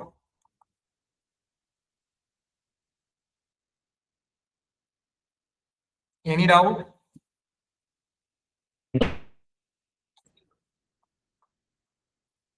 ठीक है, अब मैं क्या करूंगा, रोज लेता हूँ, text 1, text 2, text 3, simple. Text 1 में पाइथन है, यस, तो 1 आएगा। प्रोग्रामिंग है, यस 1 आएगा। लैंग्वेज है, यस 1 आएगा। प्रेफरेबल है, यस 1 आएगा। डेटा है, यस 1 आएगा। साइंस है, यस है। यूज्ड है क्या? 0 0। मशीन है क्या? 0। लर्निंग है क्या? 0 0। डीप है क्या? 0। बस ये तुम्हारा फर्स्ट रो बन गया। सेकेंड रो में पाइथन है क्या? यस है। प्रोग्रामिंग है क्या? 0। लैंग्वेज है क्या? अरे समझ में आ रहा है क्या? 0. समझ में आ रहा है ना? Yes, sir. Yes, sir. Yes, sir. हाँ। प्रेफरेबल है क्या? 0. नहीं है। Zero. उसके बाद डेटा नहीं है। 0. Science Zero. नहीं है। यूज्ड है क्या? 1. Yes Yes. यूज्ड है। 1. मशीन भी है। 1. उसके 1. Learning. 1. 1. है क्या? 0. 0. उसके बाद 0. तुम्हारा 0। एंड नेक्स्ट में क्या आएगा तुम्हारा? सिर्फ 1. 1। 1. उसके बाद 0. 0. 0, 0. तो 0. 0, 0. 0। साइंस के लिए भी 0, उसके लिए 1. 1, मशीन के लिए 0. 0, 0. लर्निंग के लिए 1, 1. 1. डीप के लिए 1। इस तरीके से जो तुम्हारी डेटा फ्रेम बनेगी ना, वो इस तरीके की डेटा फ्रेम बनेगी। क्लियर है? लेकिन इसमें एक और कैच है। क्या? यहाँ पे देखो, पाइथन वर्ड कितनी बार आया है? 2 times. 2 2 टाइम्स। times. यहाँ पे 1 नहीं रहेगा, यहाँ पे उसका ऑकरेंस क्या होगा? 2. 2 टाइम्स।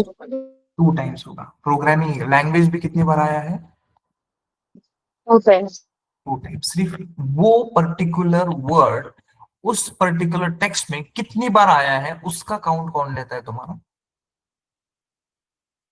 कौन?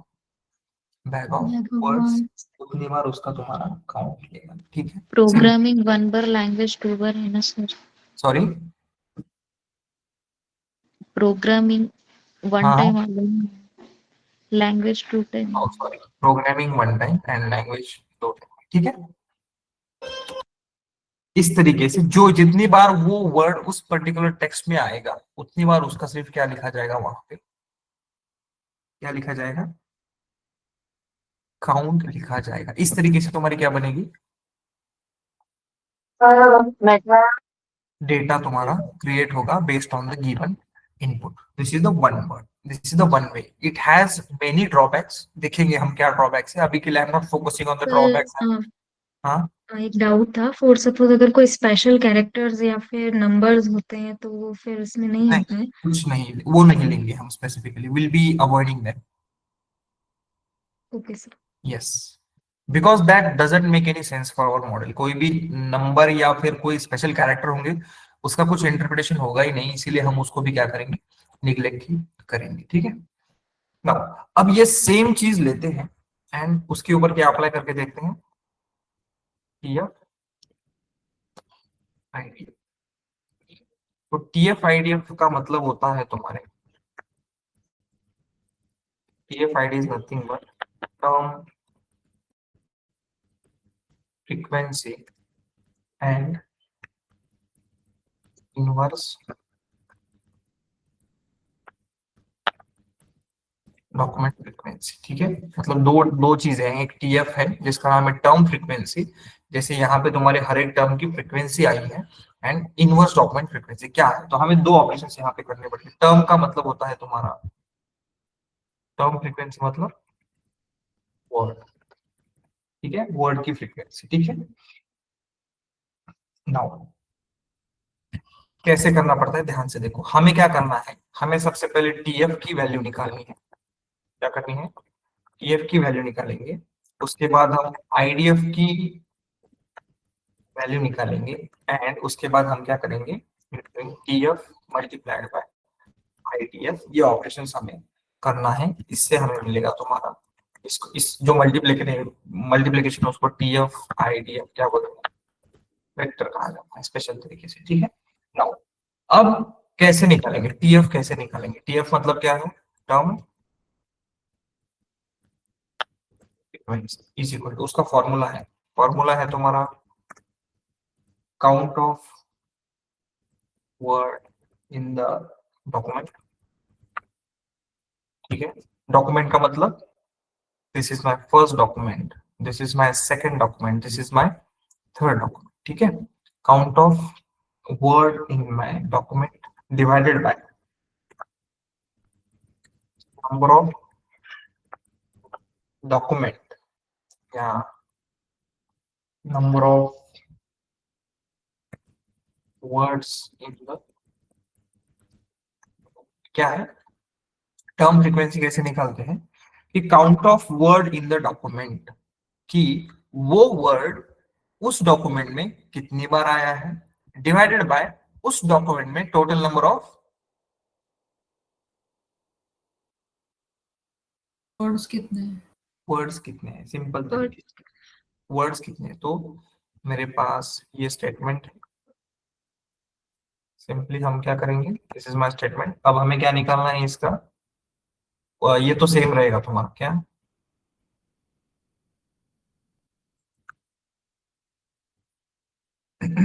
या फिर I can take this whole matrix, इसमें चेंज करते हैं, ठीक है। तो सबसे पहला वाला लेते हैं, पहले वाला देखो, सबसे पहला हम क्या निकाल रहे हैं, किसके लिए कैलकुलेशन चल रहा है,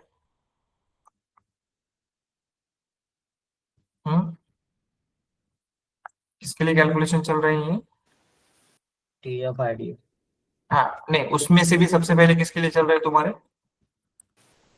term frequency. टर्म फ्रीक्वेंसी के कैलकुलेशन चल रहा है, ठीक है। तो टर्म फ्रीक्वेंसी का फॉर्मूला पाइथन के लिए निकालना है मुझे, क्या है, count of word in the document, कितनी बार आया है भाई आपका पाइथन, कितनी बार आया है इस डॉक्यूमेंट में, पाइथन कितनी बार आया है, 2 times. तो यहाँ पे क्या आएगा तुम्हारा 2 डिवाइडेड बाय क्या, number of words in the document, उस डॉक्यूमेंट में कितने वर्ड्स हैं, ठीक है। अब वर्ड्स का मतलब है, यहाँ पे हम स्टॉप वर्ड्स निकाल के बात करेंगे, तो एक यहीं पे काउंट करते हैं ना, एक था, दो था, तीन था, चार था, पांच था, एंड तुम्हारा कितने थे, 6 थे ना, टोटल 6 है ना। स्टॉप वर्ड्स निकाल अगर देंगे हम, तो टोटल नंबर ऑफ डॉक्यूमेंट्स कितने हैं उसके अंदर तुम्हारे 6, तो यहाँ पे क्या आएगा इसका वैल्यू 2/6 पाइथन के लिए। सेम प्रोग्रामिंग के लिए, प्रोग्रामिंग कितनी बार आया है, एक ही बार आया है, divided by total number of document 6। उसके बाद लैंग्वेज कितनी बार आया है, 2 बार आया है, तो 2 सर डिवाइडेड, बोलो, पाइथन और लैंग्वेज 2 बार आए तो एक ही बार काउंट करना है क्या? यस 2 बार, क्यों 2 बार, हाँ ध्यान से समझो ये चीज, यहाँ पे हम क्या निकाल रहे हैं, ऑलरेडी हमने उसको कवर किया है ना काउंट ऑफ डॉक्यूमेंट में, समझ में आया,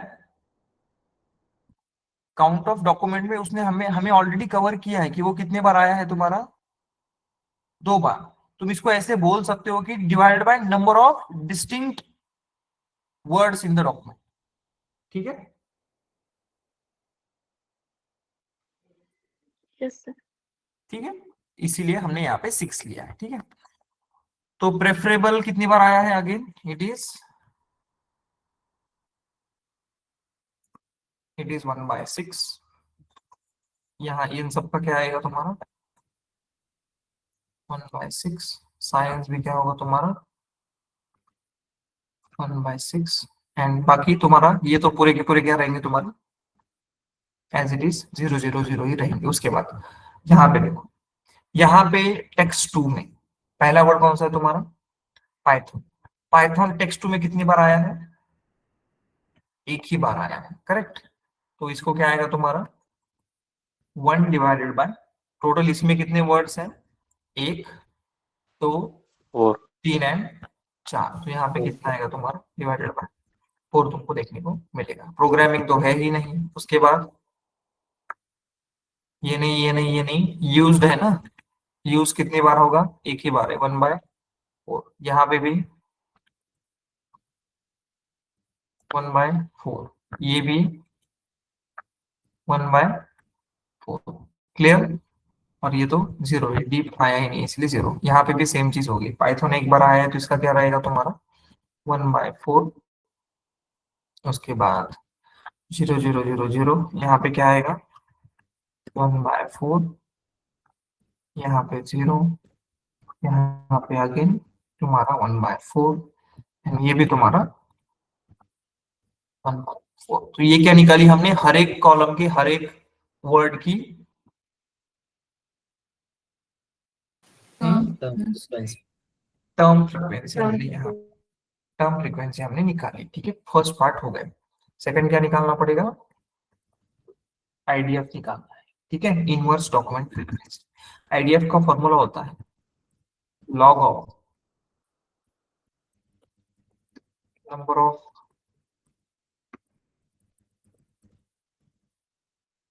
डॉक्यूमेंट्स, कितने टोटल नंबर ऑफ डॉक्यूमेंट्स हैं, divided by number of documents containing term, containing the term बोल सकते हैं। ठीक है, मतलब क्या है, ध्यान से समझो। नंबर ऑफ डॉक्यूमेंट्स तो इजी है, कितने टोटल नंबर ऑफ डॉक्यूमेंट्स है, कितने हैं, 3 है, divided by number of documents containing the term, मतलब क्या, डॉक्यूमेंट में लिख सकते हो। वो जो वर्ड है कितने डॉक्यूमेंट में प्रेजेंट है उसका काउंट है। क्लियर है, क्लियर है, सर एक बार से बताइए, सॉरी, फिर से एक बार बताइए। देखो एक करके बताता हूं तो और अच्छा क्लियर होगा। सबसे पहला वाला, यहाँ पे सिर्फ एक ही वैल्यू मिलेगी तुमको आईडीएफ की। अगर मुझे पाइथन का आईडीएफ का वैल्यू निकालना है तो फॉर्मूला क्या है मेरा,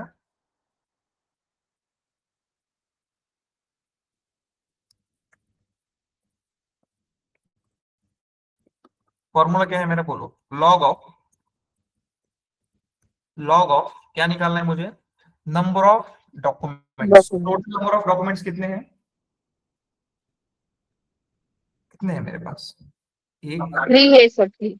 2 3, तो यहाँ पे क्या आएगा मेरा, divided by number of documents containing the term. ये टर्म कौन सी टर्म, किसका निकाल रहे हैं, पाइथन का निकाल रहे हैं। ये तुम्हारे इन 3 में से कितने डॉक्यूमेंट में आया है, कितने में आया है पाइथन वर्ड, तीनों में आए। तीनों में आया है। तो यहाँ पे कितना आएगा तुम्हारा, 3। ये पाइथन के लिए निकाल, तो उसका वैल्यू कितना हो गया, 0.0। 0। तो पाइथन का वैल्यू यहाँ पे तुम्हारा स्पेसिफिकली 0 हो गया। ठीक है, नाउ सेकंड प्रोग्रामिंग, बोलो प्रोग्रामिंग का क्या आएगा,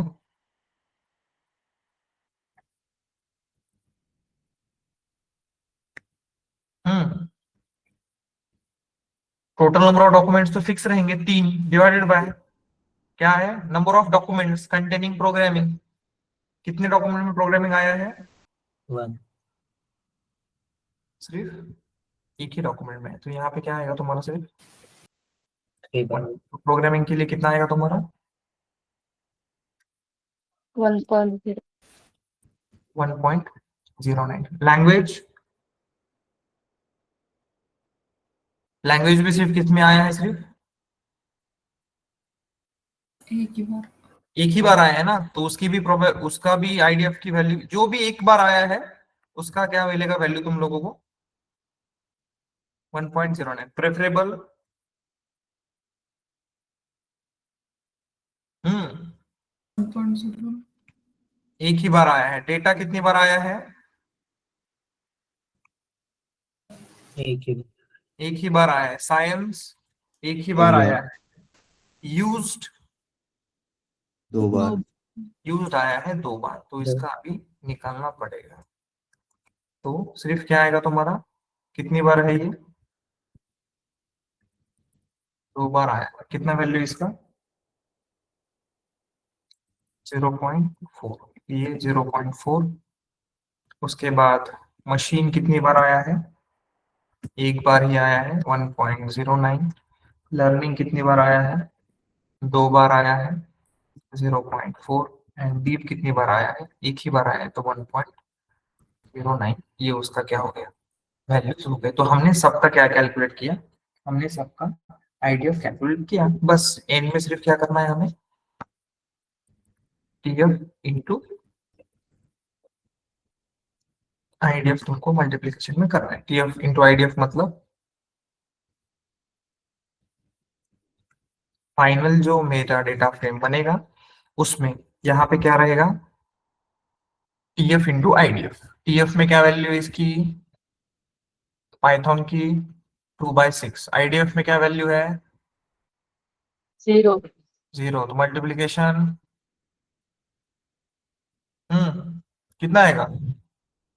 0 तो यहाँ पे तुम्हारा 0 आएगा। प्रोग्रामिंग में बताओ, प्रोग्रामिंग में 1/6। एंड यहाँ पे प्रोग्रामिंग में 1.09 1.09। You can just 1/6 into 1.09 कितना है? 0.18। ठीक है। लैंग्वेज में, लैंग्वेज का क्या आएगा? यहाँ पे 2/6 है। 2/6 डिवाइडेड 2/6 मल्टीप्लाइड बाय 1.09 कितना आएगा? 0.36। ठीक है। उसके बाद प्रेफरेबल का कितना आएगा? अभी ये 1/6 है तो ऊपर भी तुम्हारा है, तो it will again become your 0.18 ही आएगा इसका भी। इसका भी तुम्हारा 0.18 आएगा। इसका भी तुम्हारा 0.18 भी आएगा। इसका तो तुम्हारा साइंस का यूज तो 0 ही है, बाकी के सारे 0 है। यहाँ पे बोलो ये कितना आएगा? अल्टीमेटली ये भी 0 आएगा, क्योंकि पाइथन का आईडीएफ कितना है तुम्हारा? 0 है। उसके साथ ये कोई भी वैल्यू मल्टीप्लाई करोगे तो 0 ही आएगी। ठीक है। यहाँ पे 1/4 यूज्ड इज 1/4, तो क्या करना पड़ेगा? 1/4 मल्टीप्लाइड बाय यूज्ड के लिए क्या है? कितना है? 0.4। कितना आया तुम्हारा ये? 0.1 तो ये भी 0.1 आएगा एंड ये भी तुम्हारा 0.1 आएगा। मशीन, मशीन का कितना है? 0.19 एंड 1/4।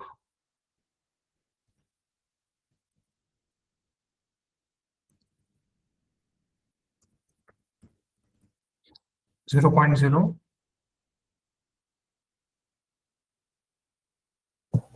1.09 है सर। 1.0 हमने कुछ तो गलत किया। 1.0 0.27। तो यहाँ पे कितना आएगा तुम्हारा?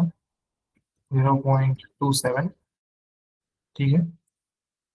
ये तुम्हारा 1/4 बाय लर्निंग कितना है? 0.4। हाँ ये 1/4 बाय 0.2, ये कितना आएगा तुम्हारा? 0.1 आएगा। ठीक है। बाकी तो 0 ही है, ये 0.1। इसका तुम्हारा है तो ये 0.1 ही आएगा एंड ये तुम्हारा 0.1। ठीक है। तो इस तरीके से जो भी तुम्हारा मैट्रिक्स बना है वो क्या है तुम्हारा? दिस इज योर फाइनल क्या?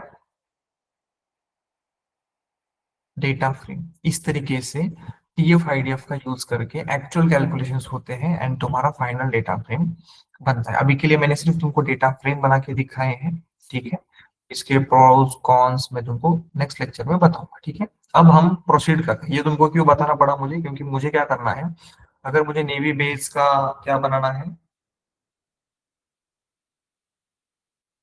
एल्गोरिथम बनाना है, तो मुझे ये चीजें, तो यही हम लॉजिक वहां पे स्पेसिफिकली यूज करेंगे, ठीक है। तो यहाँ पे हम सिंपल हमारा एल्गोरिथम को बिल्ड करने का ट्राई करते हैं। Import numpy as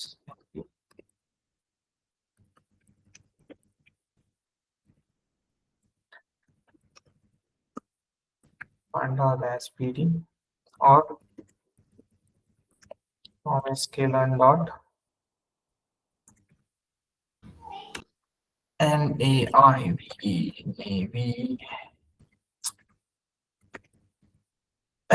base import. यहाँ पे स्पेसिफिकली 3 एल्गोरिथम होते हैं, मतलब डायरेक्ट नेवी बेस नहीं मिलेगा। एक रहेगा तुम्हारा गॉसियन नेवी बेस होता है, दूसरा होता है मल्टीनोमियल नेवी बेस एंड तीसरा होता है बर्नौली बेस, ठीक है। 3 तरीके हैं, कौन कब यूज करना है बताता हूँ।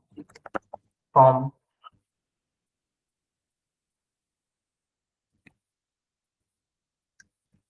sklearn डॉट, इसको भी कुछ तो करना चाहिए यार, ये what is this,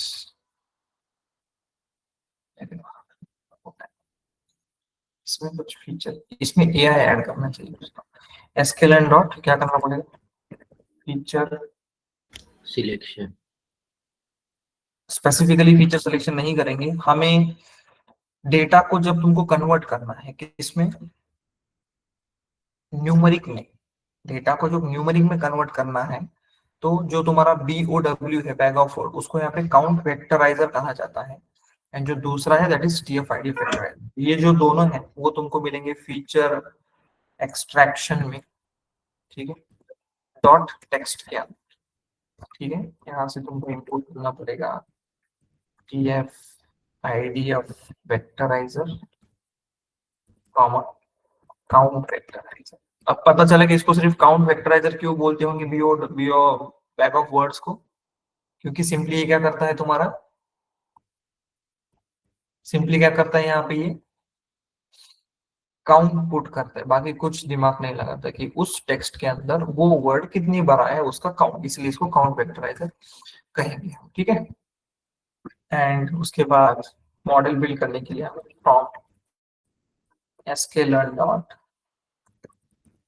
model selection import क्या करना पड़ेगा, प्रिंट स्प्लिट एंड उसके बाद sklearn dot matrix import confusion matrix comma accuracy score comma classification report. ये चीज हमने इंपोर्ट कर लिया। Second most, this is the most important and dangerous thing, data. अभी हमारे पास डेटा कैसे है, ठीक है, डायरेक्ट डेटा फ्रेम है क्या, डेटा फ्रेम है क्या, नो सर। डेटा फ्रेम है ही नहीं। डेटा किसमें है, ऐसे डेटा है फोल्डर के अंदर सारी की सारी चीजें। यहाँ पे तुम्हारा नॉलेज लगेगा किसका, फाइल हैंडलिंग का, ठीक है। तो नेगेटिव रिव्यू फोल्डर, इसका पाथ देंगे एंड पॉजिटिव रिव्यू, ठीक है, इसका पाथ कॉपी कर सकते हैं direct. This is my negative movie reviews slash negative, and यहाँ पे कौन सा है मेरा पॉजिटिव। ये मेरे उसके स्पेसिफिक पाथ मैंने क्या किए हैं, इस पाथ पे मेरे सारे रिव्यूज अवेलेबल हैं, ठीक है। अब हमें स्पेसिफिकली क्या लगेगा, will be requiring some sort of OS library हमें लिखेंगे लगेंगे। इंपोर्ट OS करते हैं, इंपोर्ट ग्लोब किसके लिए यूज किया था,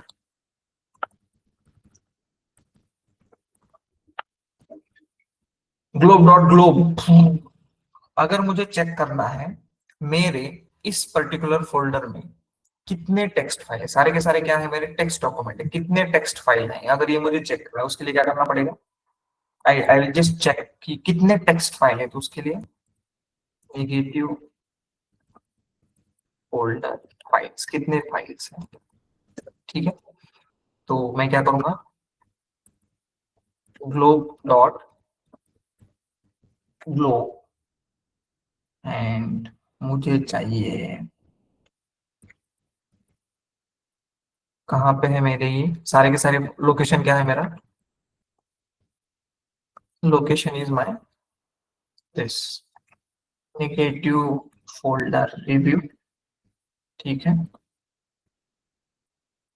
स्लैश स्लैश ऐसे लिख सकते हो इसको तुम डायरेक्टली, स्टार डॉट टीएक्सटी, ठीक है, स्टार डॉट टीएक्सटी, सिर्फ इतना ही करोगे, ग्लोब का स्पेलिंग। ठीक है, इतना भी जब करोगे ग्लोब डॉट ग्लोब, एंड इससे क्या होगा पता है क्या, और इसको अगर मैं रन करता हूँ, इसको हमने बंद नहीं किया, तो देखो क्या हो गया, उस फोल्डर के सारे फाइल्स की मैंने क्या बना दी, क्या बना, उस फोल्डर के सारे फाइल्स एक्सेस नहीं किए मैंने, उसको सिर्फ क्या बना दी, उसके नाम की एक, देखो ये सारे के सारे टीएक्सटी फाइल्स मेरे पास आ गए। अगर यहाँ पे कुछ पीडीएफ फाइल्स होती यहाँ पे सिर्फ डॉट पीडीएफ दे सकते हो, ठीक है, वैसे भी चल जाएगा। टोटल कितने हैं, टोटल कितने हैं, टोटल है 1000 वेरीफाइड, यहाँ पे सिर्फ पॉजिटिव पॉजिटिव पॉजिटिव, यहाँ पे कितने तुम्हारे पॉजिटिव रिव्यूज की फाइल कितने हैं,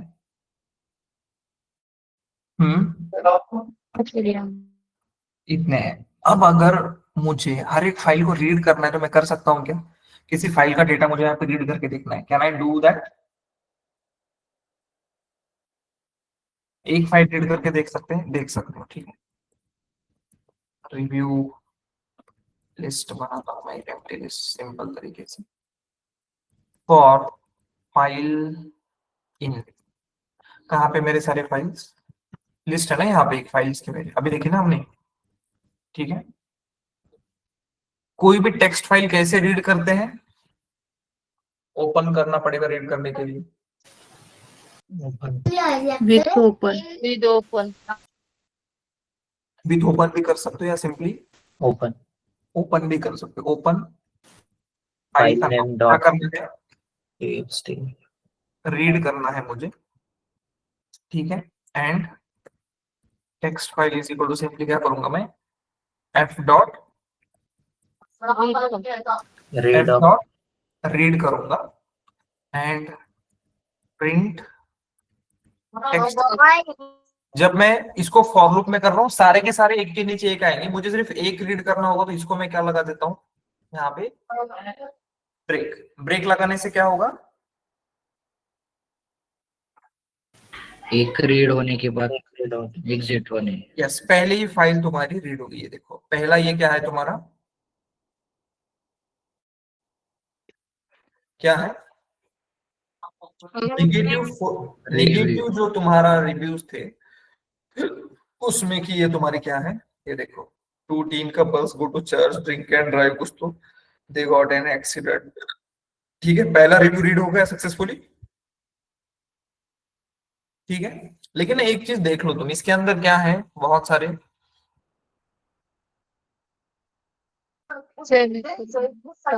क्या बोलेंगे इसको, punctuation mark. Punctuation mark, special characters हैं, इसकी जरूरत है क्या हमें, नहीं। तो हमें इस डेटा को क्या करना पड़ेगा, सबसे पहले क्लीन करना पड़ेगा। डेटा क्लीनिंग के लिए क्या लगेगा हमें,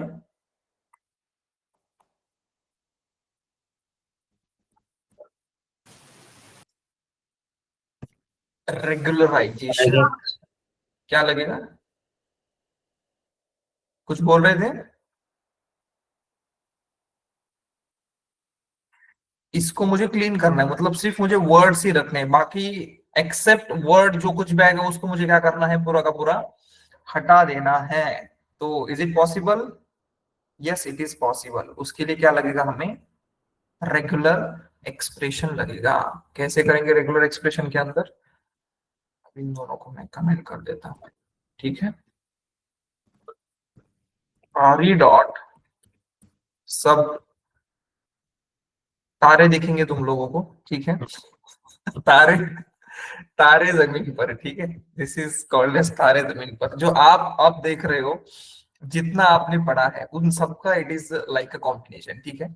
इट मे पॉसिबल कि यू विल बी नॉट, इसीलिए मैं बोलता हूँ Python is important. Second Python important क्यों है, उसका पीछे ना एक रीजन है गाइस। अगर आपका पाइथन अच्छा है ना, मतलब कोडिंग अगर आप लिख सकते हो या फिर आपको समझ में आता है ना, तो कितना भी कॉम्प्लिकेटेड कोड आए उसको तुम ना आसानी से पढ़ सकते हो, कहाँ से क्या आ रहा है, कहाँ से क्या जा रहा है। इसीलिए तुम्हारा पाइथन क्या होना चाहिए? पाइथन क्या होना चाहिए तुम्हारा? अच्छा होना चाहिए। तुमको समझ होनी चाहिए कोड की कि क्या लिखा है, कहाँ पे ट्राई है, कहाँ पे एक्सेप्ट है, फॉर लूप कहाँ से शुरू हुआ है, कहाँ पे एंड हो रहा है। बेसिक बेसिक चीजें, मतलब not at very high level, but ये चीज तुमको क्लियर होनी चाहिए, तभी कोड तुमको अच्छी तरीके से क्या होगा, समझेगा, ठीक है। तो यहाँ पे अगर मुझे जो टेक्स्ट इस टेक्स्ट के अंदर है उसको मुझे क्लीन करना है, तो मुझे सिर्फ क्या करना पड़ेगा, आर ई डॉट सब, I just using simple function की ब्रैकेट। कुछ ऐसा याद है क्या? देखो, अगर इसके जैसा कुछ अगर है तो उसको रिप्लेस कर दो। किससे? एम्प्टी स्ट्रिंग से मैं सिर्फ रिप्लेस कर रहा हूं। एंड जितना भी मेरा टेक्स्ट है उसको मैं किस में कन्वर्ट करूंगा? लोअर में कन्वर्ट करूंगा। ये मुझे आगे काम में आएगा, ठीक है। ये सिंपल मैंने लिखा। इसके बाद you can just right print. क्या लिख सकते हो प्रिंट के बाद? You can print text. इसको कोई एक्सप्लेन कर सकता है?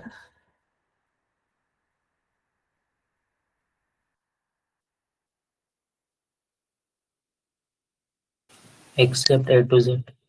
Accept A to Z, what does it mean? क्या करेगा फिर ये? A to Z छोड़कर सारा। तो ए टू जेड छोड़कर सारा अगर लेगा, आर ई डॉट सब मतलब हम निकाल रहे हैं या ऐड कर रहे हैं? स्ट्रिंग के स्टार्ट में A to Z है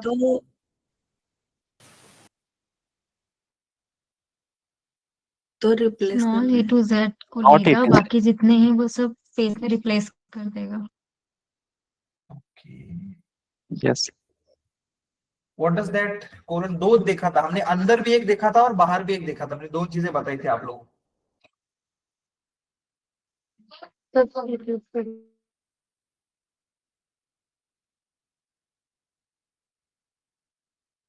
हम्म।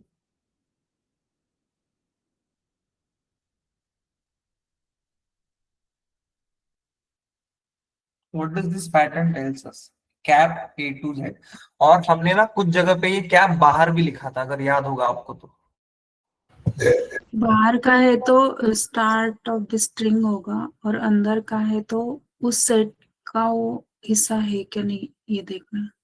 हिस्सा है क्या? नहीं।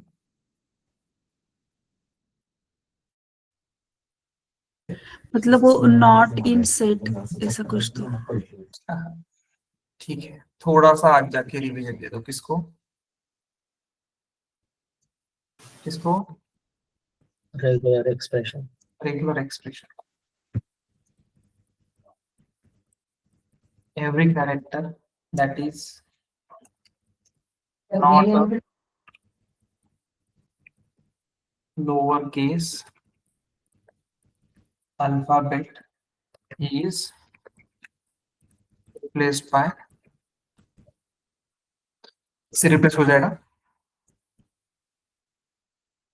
तुम्हारे स्पेस से, वो रिप्लेस हो जाएगा जब इसको रन करेंगे। क्या हो गया इसको? हाँ ठीक है, हमने किया नहीं। उसके बाद हमें क्या करना पड़ेगा? इसको इसको मैं टेक्स्ट के अंदर स्टोर करता हूँ।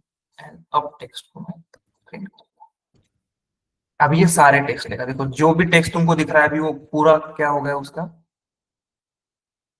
क्लीन हो। और यहाँ पे ना हमने 1000 टेक्स्ट रीड कर दिया डायरेक्टली। अब यहाँ पे मैंने ब्रेक वगैरह कुछ लगाया नहीं, यहाँ पे हम लगा सकते हैं। तो ये देखो पहला वाला है जिसके अंदर के सारे क्या चले गए तुम्हारे,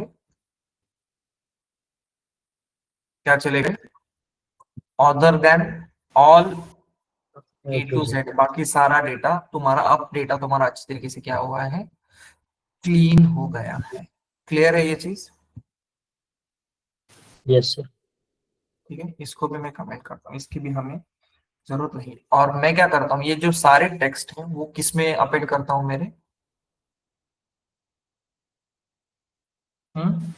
एम्प्टी लिस्ट। लिस्ट के अंदर। और review list. Review list dot append text. ठीक है, अब पहले ध्यान से समझो।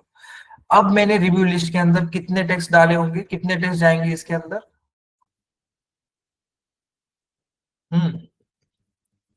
कितने जाएंगे, कितने, जितने फाइल्स तुम्हारे नेगेटिव फोल्डर के अंदर थे, मतलब कितने, 1000। तो इसकी लेंथ कितनी आनी चाहिए, 1000। Understood? This is the first part. Same operation मुझे किसके लिए करना पड़ेगा,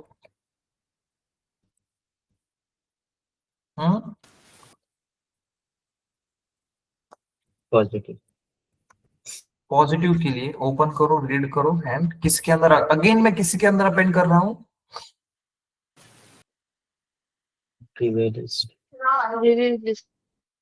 तो रिव्यू लिस्ट के अंदर टोटल एलिमेंट कितने होंगे, 1999। यस। अब कितने होंगे तुम्हारे, 1999 तुम्हारे रिव्यूज। ये वर्किंग में, इसलिए ये भी वर्किंग। ठीक है, आ गए। मतलब हमने क्या किया, एक ही लिस्ट के अंदर पहले जो 1000 है वो क्या है मेरे, नेगेटिव। निगेटिव है, और बाकी जो 999 है वो क्या है मेरे, पॉजिटिव है। ठीक है, अब सिर्फ मैं क्या करूंगा, देखो मतलब मुझे क्या करना है, मुझे टारगेट कॉलम बनाना है जिसमें पहले क्या होंगे मेरे 1000। पहले 1000 को मैं क्या नाम दूंगा, ये याद है क्या, ये याद है क्या, टारगेट में पहले जो रहेंगे तुम्हारे वो अभी क्या है मेरे इस केस में, negative negative negative negative negative negative. और उसके बाद एक बार तुम्हारे 1000 हो गए, उसके बाद नीचे वाले सारे के सारे पॉजिटिव। पॉजिटिव। ठीक है, तो यहाँ पे तो हम पीओएस एंड निगेटिव ऐसे नहीं देंगे। What I will be doing, I am creating a target column one जिसमें मेरे पास इसको क्रिएट करने से पहले I just create few two arrays specifically. Negative target कितना है, इसको मैं करूंगा np डॉट जीरोस। कितने जीरो चाहिए मुझे, मैं निगेटिव को 0 बोलूंगा, पॉजिटिव को 1 बोलूंगा। कितने जीरो चाहिए मुझे, 1000। लेकिन वो मैन्युअली पास नहीं करेंगे। ठीक है, जितने फाइल्स हैं लेंथ ऑफ ऐसे कर देता हूँ। ठीक है, एंड इसका जो डी टाइप है उसको मैं बोल देता हूँ, मुझे इंटीजर चाहिए, नहीं तो ये मुझे क्या दे देगा, फ्लोट वैल्यूज दे देगा टारगेट कॉलम में। तो आई वांट इंटीजर 01। ये देखो ये सारे के सारे मेरे जीरोस आ गए। ठीक है, अब मुझे सेम तरीके से क्या बनाना है, पॉजिटिव। पॉजिटिव टारगेट क्या है मेरा, यहाँ पे np डॉट क्या आएगा, वंस आएगा। ठीक है, कितने वंस बनाने हैं मुझे, पॉजिटिव फोल्डर फाइल्स जितने होंगे उतने वंस बनाएंगे मैंने। तो मैंने यहाँ पे 1000 जीरोस की एक अरे बनाया है एंड 999 वंस का एक मैंने अरे बनाया है अलग अलग। अब मैं बनाऊंगा मेरा टारगेट। तो टारगेट कॉलम में क्या करूंगा मैं, np डॉट अपेंड। क्या अपेंड कर दे भाई, पहले मेरे निगेटिव टारगेट्स अपेंड कर दे, उसके बाद मेरे पॉजिटिव टारगेट्स अपेंड करते हैं, एंड उसके बाद जो y बनेगा उसको क्या करते थे, एक उसकी ed डॉट सीरीज बना दे। किसकी, y की, एंड मेरे पास जो अभी y आएगा उसमें क्या रहेगा, पहले 1000 क्या जीरो क्या क्या डाउट हो तो पूछ सकते हो बिंदास, बोलो। नेगेटिव।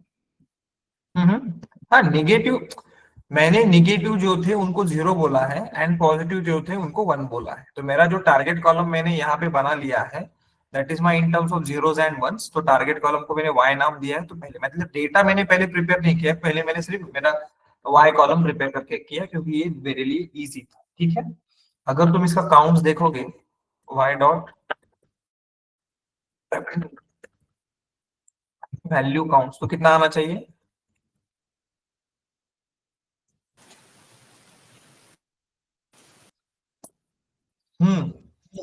zeros 1000 and one 1 तुम्हारा 999। ठीक है, अब हम आते हैं मेन पार्ट की तरफ। मेन पार्ट क्या है अपना, हमें करना है कन्वर्ट किसको, किसको, text को numeric में टेक्स्ट को। टेक्स्ट पूरा किसमें स्टोर्ड है मेरा, टेक्स्ट पूरा किसमें स्टोर्ड है मेरा, review list रिव्यू लिस्ट में पूरा टेक्स्ट स्टोर्ड है। तो अब हम दोनों तरीके से करके देखेंगे। पहले देखते हैं बैग ऑफ वर्ड्स से करके, ध्यान से देखो। सिर्फ तुमको क्या बैग ऑफ वर्ड्स मतलब क्या है तुम्हारा, काउंट फैक्टराइजर, उसका क्रिएट करेंगे हम इंस्टेंस। काउंट फैक्टराइजर, इसके अंदर you can pass many values as well, लेकिन अभी के लिए मैं सिर्फ इंस्टेंस क्रिएट करता हूं। उसके बाद तुमको क्या करना पड़ेगा, काउंट फैक्टराइजर डॉट फिट ट्रांसफॉर्म करो। ठीक है, किसको फिट ट्रांसफॉर्म करना है बोलो, किसको, review list इसको रिव्यू लिस्ट को फिट ट्रांसफॉर्म करना है। ठीक है, इसको जब रन करोगे तो इसका एक स्पार्स मैट्रिक्स क्रिएट हो रहा है। इसको मैं अरे में कन्वर्ट करता हूं टू अरे रे रे। ठीक है, ठीक है, इसका क्या बन गया, एक अरे बन गया एंड इसको मैं नाम देता हूं एक्स सी एन टी, हाँ C N T vector. And इसकी क्या बनाऊंगा मैं अभी, डेटा फ्रेम बनाऊंगा X C N T is equal to X C N T vector. ऐसे नहीं बनती, कैसे बनती data frame, D dot data frame X C N T vectors. ठीक है, and this is my equal to and this is my x underscore c and t। ठीक है, सब क्या दिख रहे हैं, 0 0 दिख रहे हैं, लेकिन कुछ कुछ जगह पे तुमको क्योंकि यहाँ पे सिर्फ टॉप 5 एंड टॉप बॉटम क्या है तुम्हारे वैल्यूज, यहाँ पे देखो कुछ कुछ 1 दिख रहा है तुमको। ठीक है, मतलब ये क्या बन गया, इसने क्या किया, काउंट फैक्टराइजर ने तुम्हारे पास कितने की, जैसे हमारे यहाँ पे पास कितने टेक्स्ट थे, यहाँ पे हमारे पास कितने टेक्स्ट थे, कितने थे, सिर्फ 3 टेक्स्ट। ठीक है, तो हमने क्या किया है सिंपल तरीके से, ये तीनों टेक्स्ट को एक लिस्ट में किया। दिस इज लिस्ट का पहला element comma, this is list का दूसरा element comma, this is list का तीसरा एलिमेंट, एंड उसके ऊपर हमने काउंट वेक्टराइजर मतलब बैग ऑफ वर्ड्स अप्लाई किया। तो बैग ऑफ वर्ड्स ने क्या किया, जितने टेक्स्ट उतने रोज, तो रोज कितने आने चाहिए मेरे डेटा फ्रेम में अभी, जितने टेक्स्ट है कितने हैं, 3 rows। अरे नहीं, 1000 बेस में 1009। यस 1000,999 यहाँ पे देखो आ गए उतने rows. Yes and sir. Column देखो कितने सारे कॉलम क्रिएट हो गए, कितने सारे कॉलम्स? 38,881। लेकिन सर यहाँ पे कॉलम के नाम नहीं आए हैं, यहाँ पे कुछ तो नंबर दिख रहे हैं। मुझे क्या चाहिए? नाम चाहिए। तो नाम के लिए कॉलम्स इज इक्वल टू जो तुम्हारा CNT वेक्टर है डॉट, तुमको क्या करना पड़ता है? Get feature names.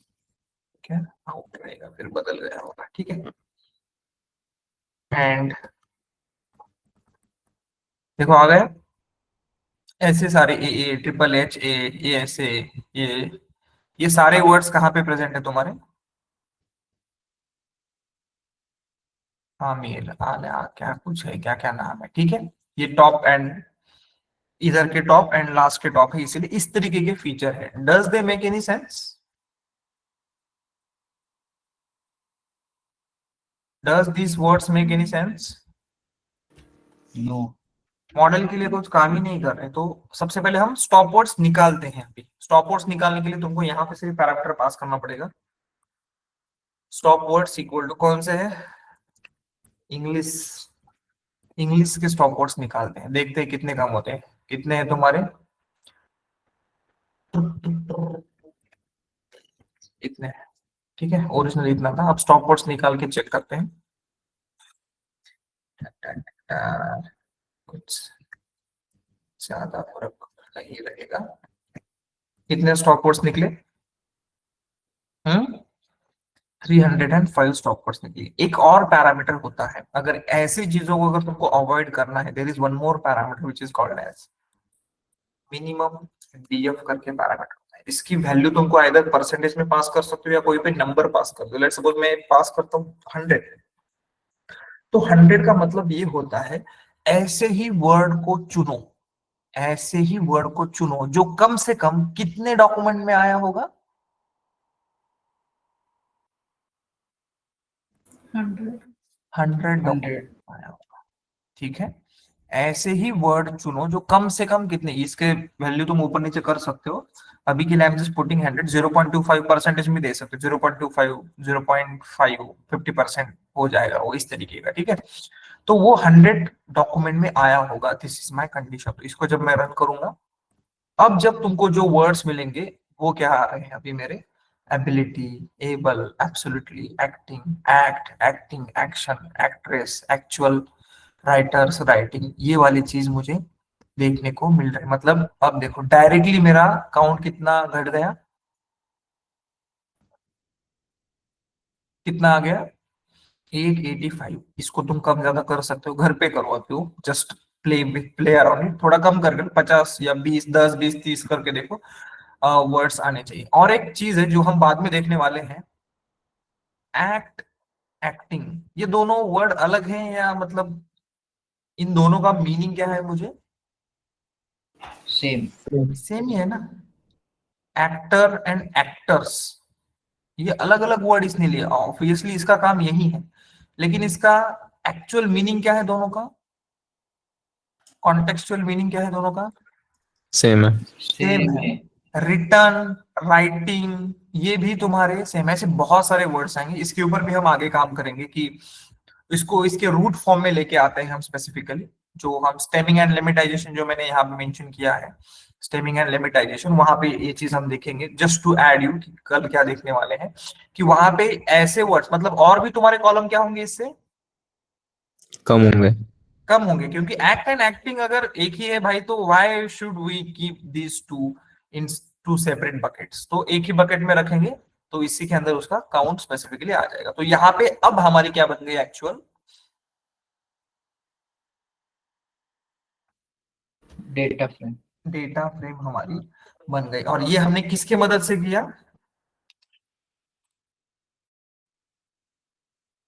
Count फैक्टराइजर bag of word से इस तरीके से डेटा फ्रेम बनेगी। अब हम ट्राई करेंगे TF-IDF से। TF-IDF से तुमको सिर्फ क्या चेंज करना पड़ेगा?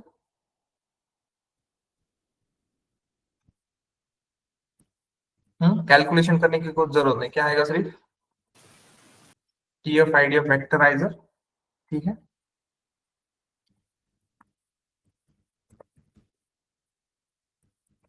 ये चीज सेम रहेगी। यहाँ पे डीएफ आईडीएफ वेक्टराइजर, यहाँ पे एक्स का DF, हाँ इसको हम किस में कन्वर्ट करेंगे?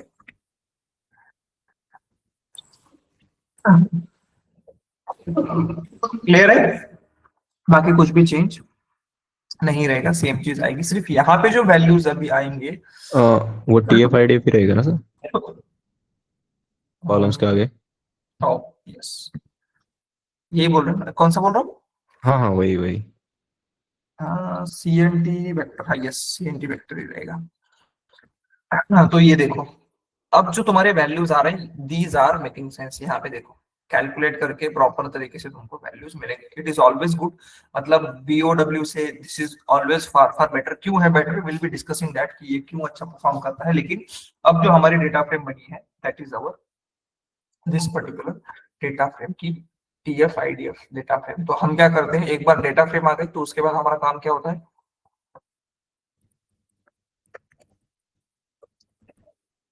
ट्रेन टेस्ट को स्प्लिट करो,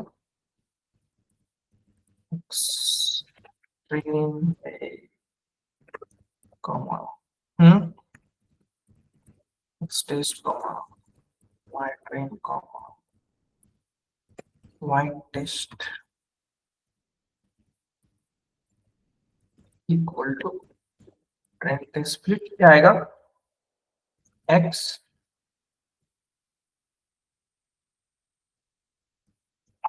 इसका नाम भी बदल देते हैं, काउंट वेक्टराइजर नहीं रखते, इसको क्या करते हैं, TD करते हैं।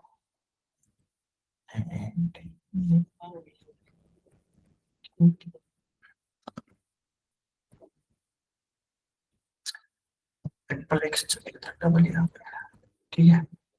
ये मेरी डेटा फ्रेम आ गई, तो इसको मैं x क्या बोलता हूँ, EF comma y as it is रहेगा मेरा।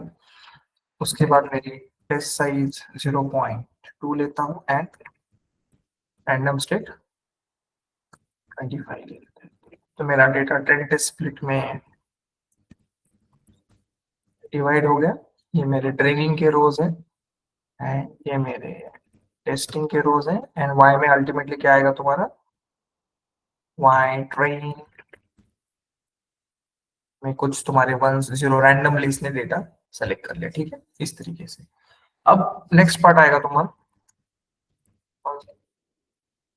मॉडल को ट्रेन करने का। मॉडल ट्रेन करने के लिए हमारे पास कितने ऑप्शंस हैं, कितने मॉडल है हमारे पास,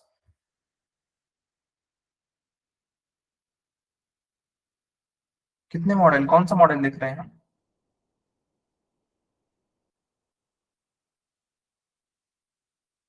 भाई क्या चले गए सब, 3 नहीं, है ना? 3 मॉडल है हमारे पास। कौन से 3 मॉडल है हमारे पास,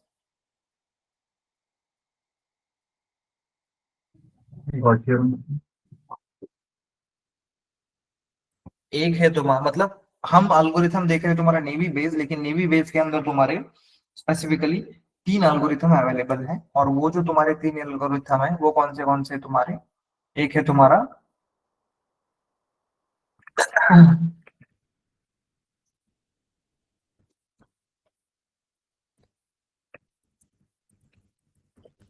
गॉसियन नेवी बेस, दो है तुम्हारा मल्टी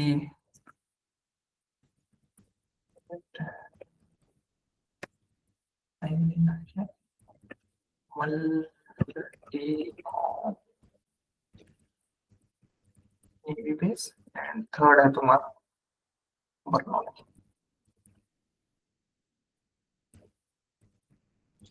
ये 3 है स्पेसिफिकली। तो कौन सा कब यूज करते हैं, गॉसियन कब यूज करोगे, जब तुम्हारा डेटा कंटिन्यूअस डेटा रहेगा तब इसको यूज कर सकते हो, एंड डेटा इज नॉट, क्योंकि इसके नाम में ही गॉसियन मतलब क्या होता है, गॉसियन डिस्ट्रीब्यूशन मतलब नॉर्मल डिस्ट्रीब्यूशन मतलब जितने भी तुम्हारे कॉलम्स होंगे वो कॉलम्स अगर नॉर्मली डिस्ट्रीब्यूटेड, नॉर्मल डिस्ट्रीब्यूशन है कि नहीं कैसे चेक करोगे?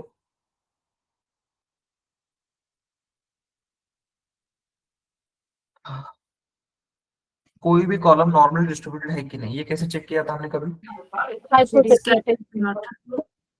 हम्म, स्कैटर स्कैटर प्लॉट से? नो। Hypothesis is हाँ, हाइपोथेसिस टेस्टिंग में क्या यूज किया था हमने? normal test K means test. Q Heat plot Yes, map नहीं। How to check any column is normally distributed or not? Shapiro test. Shapiro test. Okay, और मतलब 3-4 तरीके से देखा था, एक था हाइपोथेसिस टेस्टिंग, दूसरा था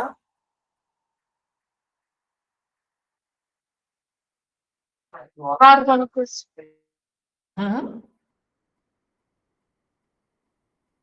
विच वन?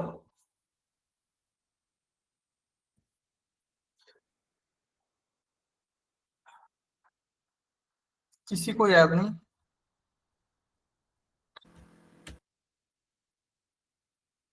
Z score.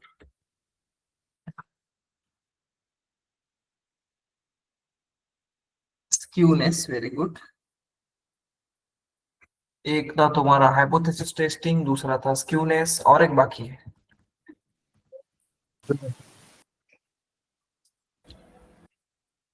ठीक है, ढूंढो एंड उससे तुम डेटा नॉर्मल डिस्ट्रीब्यूटेड है कि नहीं चेक करो एंड तब तुम गॉसियन अप्लाई कर सकते हो। मल्टीनोमिनियल होता है तुम्हारा T plots for कौन सा वाला? Very plot. हाँ, दैट इज द प्लॉट्स। ठीक है, Z Plots- score.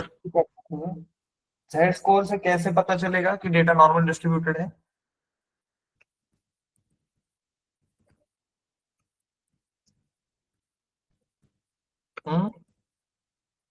Z score से हम क्या क्या करते थे?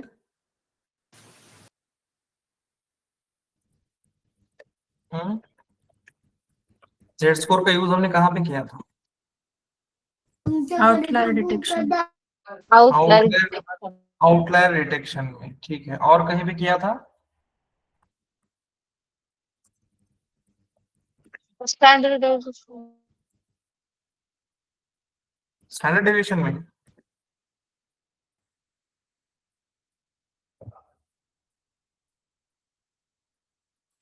जेड स्कोर का फॉर्मूला क्या है?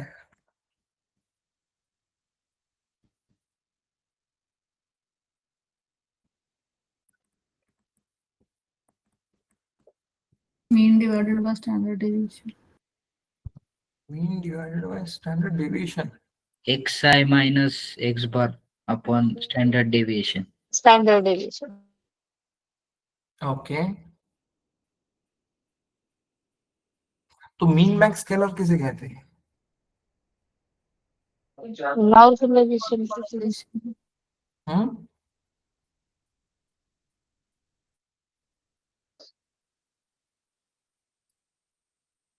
याद है क्या mean max scalar Yes, sir. क्या है?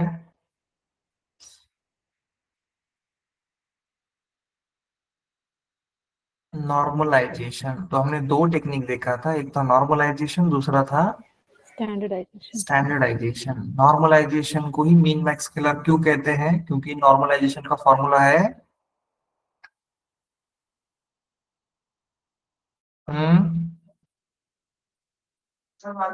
Minus X mean divided by x max minus x minimum value. इसीलिए उसको वहां पे minimum and maximum value use करते हैं, इसलिए उसको मीन मैक्स स्केलर स्पेसिफिकली कहा जाता है। ठीक है, तो यहाँ पे जो मॉडल यूज करोगे स्पेसिफिकली, तो दीज आर दी थिंग्स की जब तुम यूज करो, जनरली बाइनरी डेटा कहीं पे नहीं रहेगा, पूरा डेटा तुम्हारा 0 एंड 1 में ही अवेलेबल है। Most probably these two will be we are be using. You can try both, Gaussian भी ट्राई, ऐसे नहीं है कि 0-1 में नहीं रहा तो मॉडल अप्लाई नहीं कर सकते। You can apply but results उतने अच्छे तुमको नहीं मिलेंगे। ठीक है, तो you can try with both Gaussian and multinomial as well. सिर्फ तुमको क्या करना पड़ेगा? क्या करना पड़ेगा? मॉडल बिल्ड करना how difficult it is?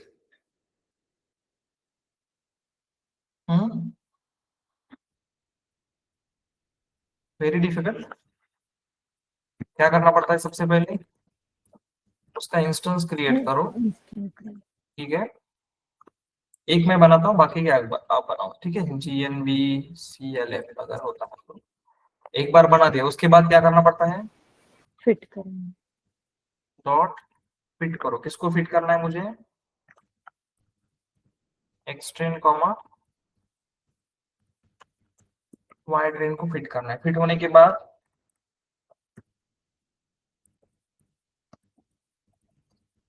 Y predicted train directly आप निकाल सकते हो। GNB classifier dot predict. जैसे ही फिट करोगे मॉडल तुम्हारा पूरा ट्रेन हो जाएगा, उसके बाद सिर्फ प्रेडिक्ट करेंगे। क्या प्रेडिक्ट करोगे? एक्सट्रेन को प्रेडिक्ट करो and you can calculate confusion matrix. कैसे करोगे कंफ्यूजन मैट्रिक्स? इसके अंदर क्या पास करोगे? Y train comma Y pred train, and यहाँ पे तुम्हारा क्या आएगा? प्रिंट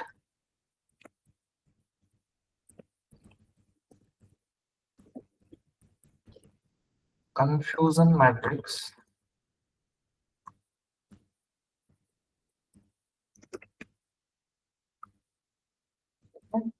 ये बन गया कंफ्यूजन मैट्रिक्स। उसके बाद accuracy is equal to accuracy score. उसके अंदर भी क्या पास करना पड़ेगा हमें? वाई ट्रेन, एंड यहाँ पे तुम प्रिंट करो तुम्हारी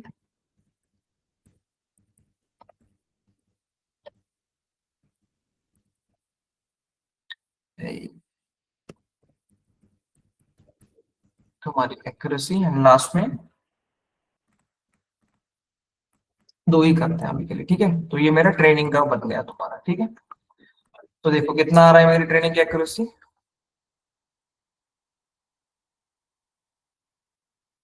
86% मुझे accuracy मिल रही है। टेस्टिंग की निकालने के लिए क्या करना पड़ेगा? सिर्फ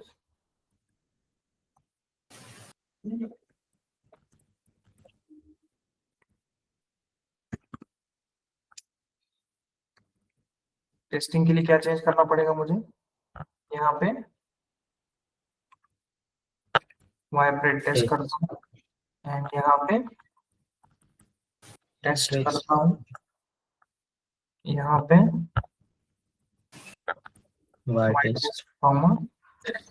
वाइब्रेट टेस्ट।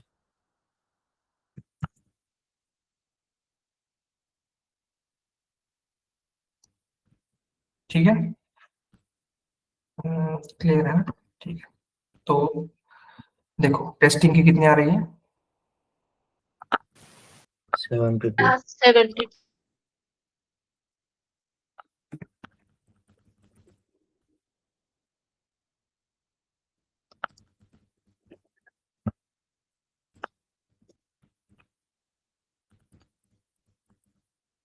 ठीक है, तो ये हमारे ट्रेनिंग एक्यूरेसी इतने हैं, टेस्टिंग की एक्यूरेसी तुमको कितनी मिल रही है? 72% विद द हेल्प ऑफ किससे?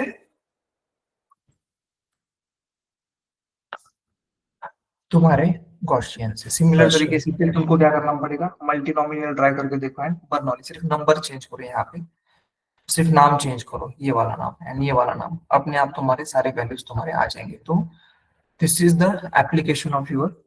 ये क्या देखा हमने? यस, नेवी बेस एल्गोरिथम इस तरीके से अप्लाई होता है तुम्हारे टेक्सचुअल डेटा के लिए, ठीक है। आगे चल के सेंटिमेंट एनालिसिस कितनी आसानी से हो सकता है, ये भी हम क्या करेंगे, थोड़ा सा एक्सप्लोर करेंगे, ठीक है। So this is all about your NLP basic. NLP basic मतलब मैंने सिर्फ दो ही टेक्निक तुमको बताए हैं and just few things related to NLP की होता क्या है। I'll add few more things यहाँ पे। I have created these notes for last thing। तो मतलब इवोल्यूशन ऑफ एनएलपी मॉडल्स, मतलब आरएनएन के आगे कैसे है, ये मैं तुमको बाद में भेजूंगा, लेकिन अभी के लिए जस्ट कि आरएनएन 1980s में आया था, उसका सिंपल एक्सप्लेनेशन, उसका वर्किंग क्या है, एडवांटेज क्या है, डिसएडवांटेज क्या है। हाँ, उसके बाद एलएसटीएम आया था आरएनएन के बाद।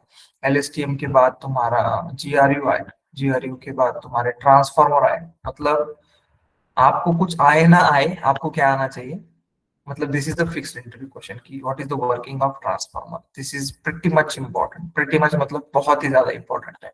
ट्रांसफार्मर आने के बाद सब चीजें बदल गई, एंड उसके बाद स्पेसिफिकली हर जगह पे ट्रांसफार्मर भी यूज किए जाएंगे, ठीक है। बर्ट में ट्रांसफार्मर है, रोबेटा करके है। उसके बाद दीज आर जीपीटी का टी भी क्या है तुम्हारा, जीपीटी में जो टी है that is also transfer transformer, ठीक है। मतलब हर एक जगह पे तुम्हारा ट्रांसफार्मर क्या होगा, यूज किया जाएगा, मतलब होगा ही होगा। इसीलिए understanding of transformer is important, लेकिन ट्रांसफॉर्मर एक दो दिन बाद आएगा स्पेसिफिकली। हम पहले क्या देखेंगे, मतलब why to route this particular way, क्योंकि दिस इज को रिलेटेड, क्योंकि एनएलपी में डेटा सेट किस तरीके से बनता है, क्या चीजें होती है, will be just looking at that particular angle की।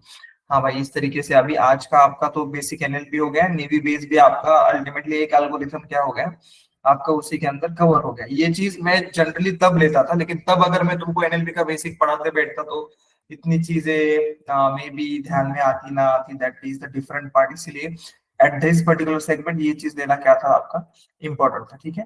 तो कल के लेक्चर में specifically what is my focus is कि एनएलपी का जो बेसिक है अपना, वो मैं थोड़ा और एलोबरेट करूंगा। मतलब ये जो पार्ट मैंने आप लोगों को बताया, आई विल टेल यू कि टोकनाइजेशन कैसे किया जाता है, स्टॉपवर्ड्स रिमूवल तो हमने देख लिया कैसे होते हैं। हाँ, I will be focusing on these two particular which are the most important, कि स्टेमिंग क्या होता है, लिमिटाइजेशन क्या होता है, एंड सबसे इंपॉर्टेंट बात वेक्टराइजेशन। वेक्टराइजेशन मतलब कुछ अलग नहीं है, हमने दो टेक्निक वेक्टराइजेशन के देखे हैं। कौन से, एक है तुम्हारा बैग ऑफ वर्ड्स एंड दूसरा है तुम्हारा कौन सा, टीएफ आईडीएफ। यही दो वेक्टर, मतलब और भी है, ठीक है, और भी है। तो वो हम नेक्स्ट लेक्चर में कवर करेंगे, किस तरीके से करेंगे, कौन सा इंपॉर्टेंट है, कौन सा इंपॉर्टेंट नहीं है। These are the pretty much thing. NLP is far simpler than deep learning, ठीक है।